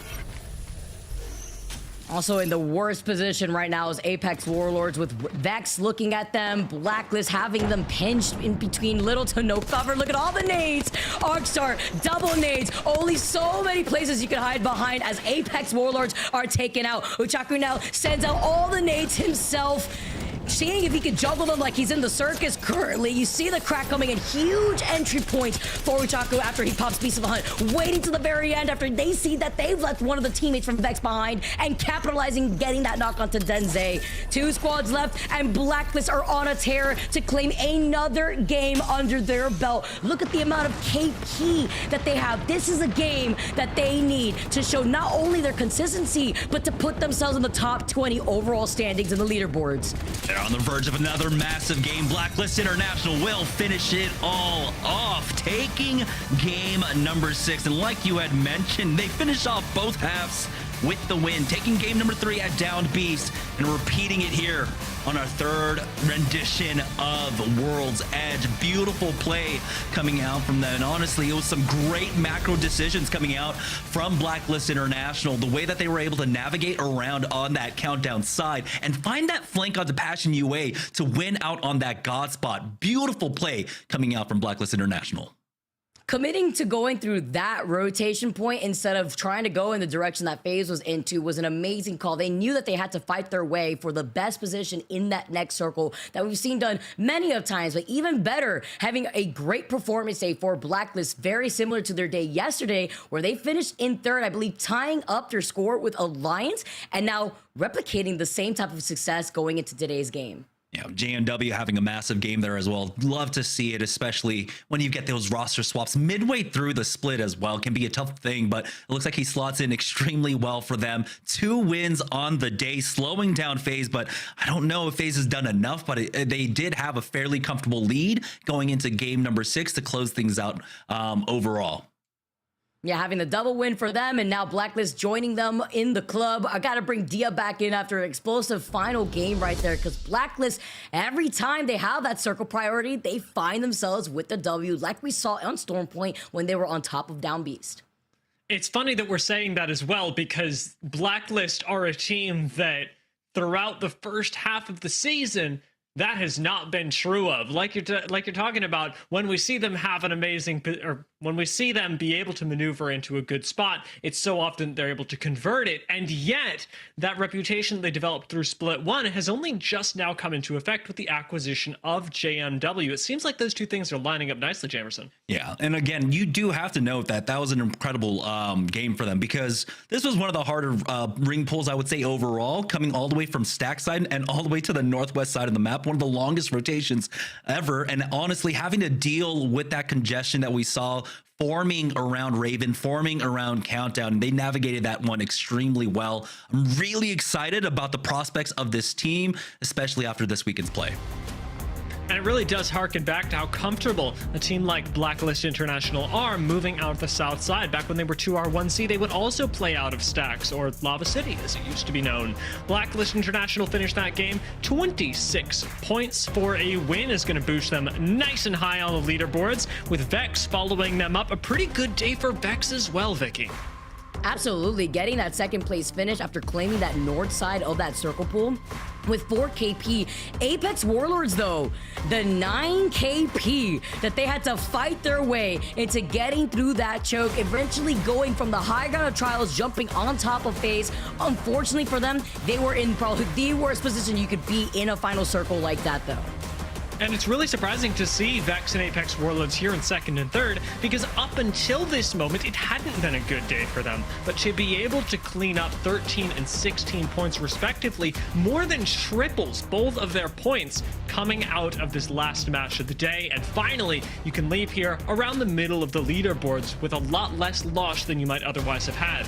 Of course, looking a little further down, things don't look nearly as hopeful for teams like Danish and surprisingly Gaimin Gladiators, who I think can rest on their laurels a bit. They've earned a bad game here and there, Jamerson, but this still would have been nice for them to bump themselves further up the leaderboard, maybe contest for a win. Yeah, typically, you know, for Gaimin Gladiators, they're averaging 5 to 8 points per game, and so this is definitely a one-off for them. I don't think we take this game as anything as a statement against Gaimin Gladiators. It just happens sometimes, right? This was a rough one at the very least, but honestly, I think this is probably the worst performance they've had so far in the A and B matchup, but that's still saying a lot, especially with how consistent they were across all 3 rounds of play between these two groups. It's funny because this really does harken back to exactly what Jamerson was talking about at the start of the broadcast, is the idea that because these teams can be a little bit more POI reliant than we see in international play in other regions, you are likely to find more high variance in between some games. Gaimin Gladiators still come out with a really respectable 44 points, but FaZe Clan and Blacklist International, who've been playing for zones, for god spots, and managed to do so even when things aren't necessarily in what we might call the home zone, managed to top the leaderboards 60 and 51 points respectively. Passion UA also looking pretty good, Vicky. Yeah, and that's with Blacklist, by the way, skyrocketing themselves to second place from 11th before taking that game. So that was an explosive game for them to take to be within that top 2 spot. Even looking at Na'Vi coming in with 19 total kills, they had started pretty strong. Unfortunately, though, not finding themselves within that top 5 after the chaos that we saw constantly clashing between Aurora and Na'Vi so many times. Yeah, and importantly, importantly please. Blacklist International is that they, with this performance now, they give themselves a huge lifeline going into their final day of play. They were in 21st place in the overall leaderboard, but this performance today really gives them a shot at hitting top 8. I'm looking at Aurora and Na'Vi as well, since we touched on their beef before the broadcast. This time, Aurora, I expect to see a couple of tweets from them with their 41 points. They're actually not that far ahead of Na'Vi, but I'll take a symbolic victory, Vicky. You know what, though, when it comes to saying what these teams have to say from the social media managers back where the Twitter beef actually plays down between Na'Vi, Atlas, Aurora, it's always very enjoyable to see how they get to wrap up their day, especially in a day like this where you see Aurora ahead of Na'Vi just by a little bit. You know, 6 extra points could definitely go a long way here. And then seeing teams like FaZe, though, lead the pack, though, between the rest of EMEA, a rather large gap between themselves, and even second place with Blacklist holding on to 51 points. And as we're talking about, this is the final round robin, and so this is the last time, oddly enough, that we're going to see groups A and B play each other. There's going to be one more match day for each, but now that we're going our separate ways, Jamerson, we're likely to see many different interactions determine whether these teams come out on top or not, because they'll be playing in a fresh lobby each time. Yeah, and I think it really is important to have had a good day today. Unfortunately for some of our squads, it's looking like it might be out of reach going into the final day of play. But again, you still have to put your best foot forward. So hopefully going into the final day of play for a lot of our teams, they can kind of shake it all off and try and finish off the split on a good footing. And well, there's a lot to reflect on given what we saw today in the overall standings, how that'll impact the larger league. It's also nice to be able to focus down on the moments that made it so special. Let's take a look at the final circles from our last 3 games, where performance was what it was all about, Vicky. Even starting in Monument, it really came down to execution, especially for Gaimin Gladiators, who did it again and again. This is my favorite. I love the fact that we keep trying to replay this, because off of the double evac to get involved in the fight as quickly as possible, recognizing that Aurora on the lifeline probably had a gold knockdown to get the res and then get the reset. Even then, they struggled a little bit and were able to come out on top. There was no shield swap right there from Lufka, but they did have light show presence, and they were able to not only take control over that side of the circle, but then have height over the rest of the lobby here. And this was a really interesting decision, of course, from the team surrounding them. We talked about in a moment, Jamerson, how Nessy, while they commit to the low ground, this does ultimately mean they won't win the game. It's absolutely a play for KP that they feel is more certain with the height advantage. I feel like they could have still taken that 50-50. I mean, I understand you want to come in, get that third party, but that chance to take that 50-50 against Gaimin, I would understand if there were other confounding factors, like their economy was low and you don't feel as comfortable, but there was plenty of ammo on either, on all the players. They could have taken that option, but still you got to respect it at the end of the day. Here was Aurora, though, in game number 5, really cleaning up a lot of that epicenter side, but Atlas came down with the full pressure of the world on top of them. And this was such an odd game because so much of it was determined, for all that it was a survey camp zone, completely outside of a survey, in epicenter, in the open ground leading into the Monument side, where Atlas eventually committed before being third-partied by FaZe. We talked about the third party, fourth party, everyone gets one. Ultimately, it did come down to a 3v3, which, to their credit, FaZe controlled marvelously, Vicky. Yeah, everyone was invited here, and FaZe wanted to make sure that they hosted the next party because they were able to take high over GoNext. You saw the beam earlier on from Nax, used up all the ammo that he had in that Havoc to the late game, hit a quick 162 before then capitalizing off that last member of GoNext. But a great counter rotate from FaZe for that game. Our final game, of course, had Blacklist International picking up yet another win today. That gives us 2 teams, both FaZe and Blacklist, that have managed to find their second win, although, much to my begrudging admission, it does mean that nobody's getting bonus points again, something that we still, since the introduction of bonus points, have not been able to hand out in either NA or EMEA. Though I have to say, I am happy for Blacklist. Jamerson, I'd love to be giving out the bonus points. They feel so nice and special. We're getting closer. We're getting closer. It's, 2 teams just right on the edge there. But you do have to, once again, come back to this. Blacklist International has just done an amazing job in navigating this game. One thing I do want to know here, it came down to, of course, Blacklist International versus VexX. This is 2 games in a row, by the way, where a team had prio on one of the best positions for the final ring and gave it up. In survey camp ending for game number 5, FaZe ended up taking the God Rocks on northeast side of survey camp. GG ended up giving that one up and going deeper into the zone to the north side. For Vex, remember, they were able to take top trials because Full English, despite dropping Sky West, were like, nah, this isn't the spot. They move out. Vex were given that for free and then played off of that for that second place finish. Maybe our teams are taking, if you love something, let it go, a little bit too much to heart. With the day now concluded, however, we can take this and look forward into how it impacts the rest of the region. FaZe Clan now top the region, moving up a couple of spots, although it's important to note that they are a match day ahead of the other contenders, or I should say contender, as there's really only one squad here that has played 4 match days. Alliance, Vicky, still in the top 4 squads. So yeah, still have another day to play out here, but I'm eyeing Blacklist. Look at the amount of slots that they have moved up from their original position of 21st in the overall standings, now all the way to the top 10. Talk about comeback after figuring out the changes that they needed for this squad to find their success. This is even more impressive when we think about the fact that it's been 2 days in a row where they've essentially jumped 10 spots a day because they started at the bottom of EMEA. This does push teams like Ninjas in Pajamas and Aurora down just a little bit. Surprisingly, however, Aurora were one of those teams that were a lot lower in the standings that today managed to leap quite a bit. Funnily enough, Jamerson, and I pointed this out at the start of the broadcast, Passion still in that middle section of teams. That's with 3 series played. Again, it goes to show, like, if they had just stuck together, imagine what they could have done.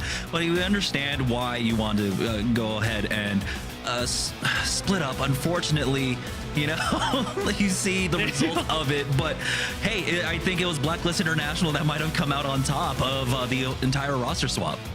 And we are seeing quite a few teams, like you mentioned, Blacklist International, really gaining a lot of ground after the roster swap.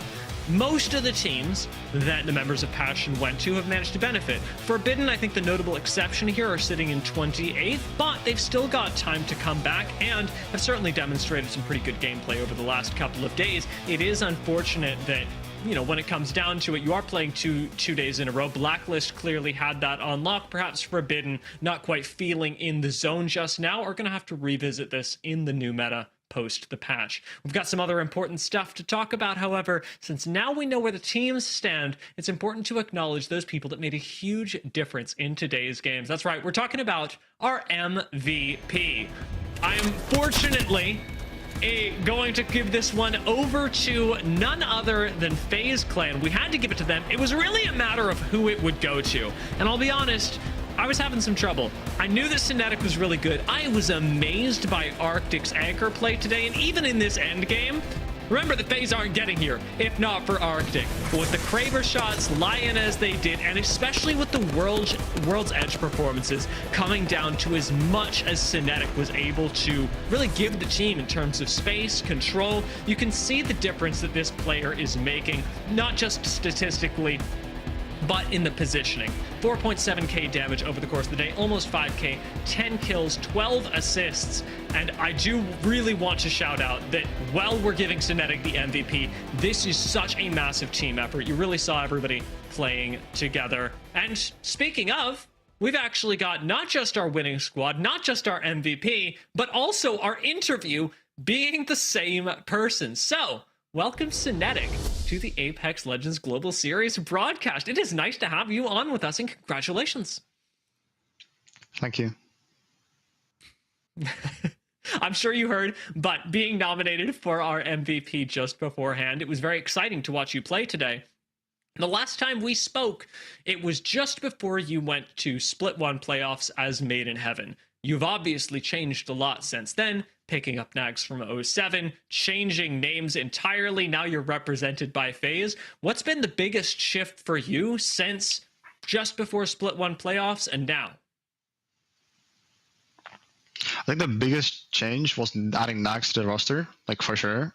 Our like fighting power just grew exponentially, so we could actually like play the game how I wanted to play it. Like we were playing hard zone last split and in playoffs, which kind of went for our downfall as well because we just got unlucky on beacons and couldn't run to zone. But now with Nags, we can like fight anyone. Like we can fight the strongest teams in EU and we can just play the game the way we want to.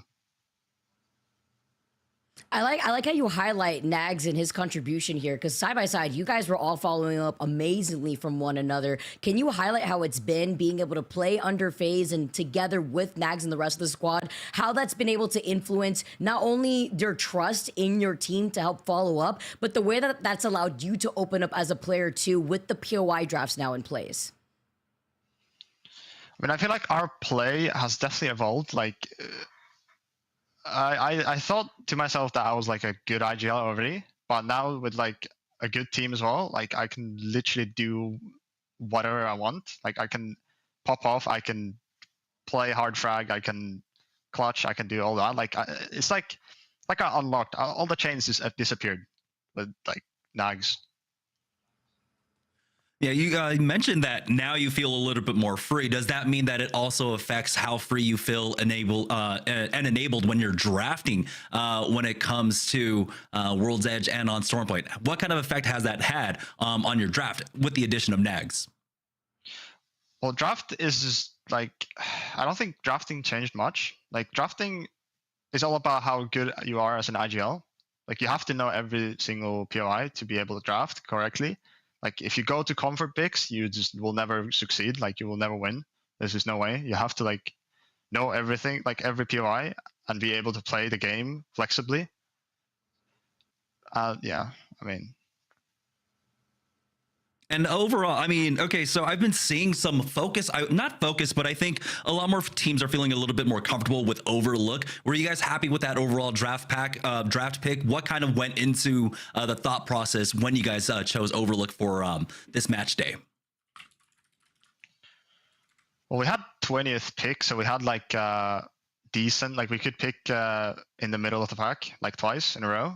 So it was basically just Overlook was like the only, I think there was the only like remaining decent POI, like the loot, amount of loot, the amount of like what kind of rotates, like Overlook was just like the medium, and it was like the only one left, I think. So we got kind of lucky with that. But I think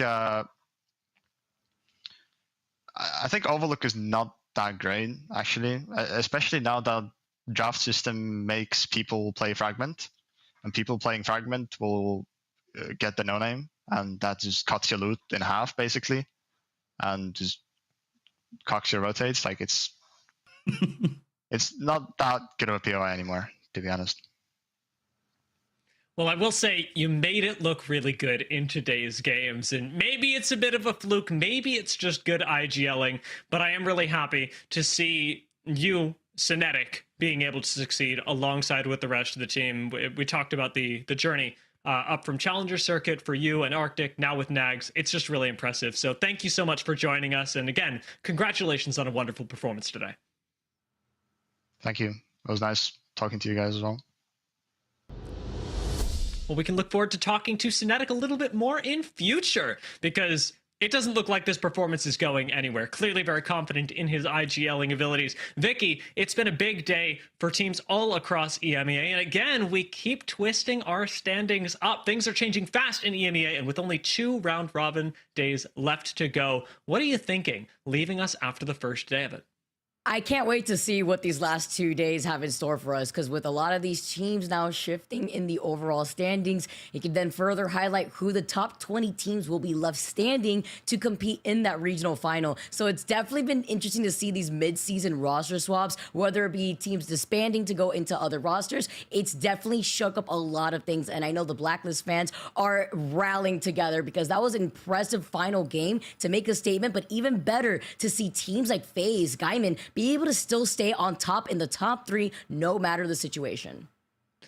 And it is fascinating, Jamerson, watching how teams like Blacklist and FaZe, who pride themselves on their IGLing ability and flexibility, are starting to take a little bit more command now that we're moving into the later part of the season in EMEA, maybe changing some of the zone central ways that the games have been going so far. You think so? Well, I think like one of my biggest takeaways so far, we were wondering especially about the strength of Blacklist International, and we already know how strong EMEA can play off of priority to zone, but they were able to prove that they were, like you said, able to play flexibly. They came in hard edge on one of their victories, and they were also able to play zone on Stormpoint and on World's Edge. So right there alone, it shows that they do have the kind of flexibility to really hang with some of the top rosters. This huge shift going from 21st all the way up to what, something like 10th place overall for Blacklist International is incredibly important. Going into game number 6, it leaves them with a little bit more wiggle room to try and hit top 8. So I'm really impressed by that team, and I think they're definitely a squad that we need to keep an eye on moving forward. We should have no problem doing it, since it appears that they're in end games all the time, but we can look forward to that during the future days of EMEA. Vicky and Jamerson, thank you so much for joining me. It's been wonderful listening to you two cast, and now we're going to close out the show, so I'll see you later. All right, now that it is just you and I, yes, you, the audience. Let's talk a little bit about what we can look forward to in the next couple of hours, because we are not done with Apex for the day, not by a long shot. NA is coming up in just an hour and 35 minutes. We are so close. So if you're planning to stay up, let's say you're in Europe and you're planning to maybe hang around, learn a little bit about what NA has to offer as we approach international competition, it's still totally doable. Grab some water, grab a snack, and if you're in North America and catching the end of Europe, welcome. This has certainly been an exciting match day. We've had a lovely time today, and you can look forward to even more excitement in North America. For even more, you can always follow us on @PlayApex Esports, on X, on Twitch, and on YouTube, really anywhere. And in the meantime, well, we've got a lot more Apex Legends to look forward to, perhaps seeing a few new compositions and a few new playstyles in North America. I will see you then. Auf Wiedersehen.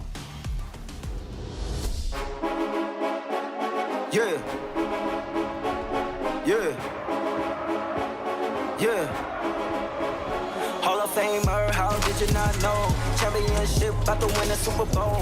Fans in the stand, love it when I'm in the dome. Touchdown dance, celebrating cause I'm home. Cleats on my feet, running routes all day. Shotgun, Wildcat, I know all the play. Could've been a quarterback, just put me in the game. I was born a champion and I just want the ring. MVP, I'm the best on the list. You can join the team cause we headed to the ship. Hey, you looking at the champ. Hey, you looking at the champ. You looking at a champ. You looking at a champ. Hey, all I do is win. All I do is win. You looking at a champ and we going to the ship. We going to the ship. We going to the ship. Hey, all we do is win. You looking at a champ. You looking at a champ. Hey, all I do is You're win. looking at a CHAMP. Every time I do it, make it look easy. Better be prepared when you come for me. Don't talk me to death, you know that stuff cheap. I go hard on the west, I go hard on the east. It don't really matter either way, I'ma eat. You know I do numbers, 1, 2, 3, count on me like work easy. I can do it in my sleep, I do not know defeat. Championship rings on my hand, go bling in games when I please. Good night, RIP, ain't no OT. You are not a champ, boy, you don't wanna be. Looking at a champ. You looking at a champ. You looking at a champ. Hey, all I do is win. All I do is win. You looking at a champ and we going to the ship. We going to the ship. We going to the ship. Hey, all we do is win. You looking at a champ. You looking at a champ. Hey, all I do is win.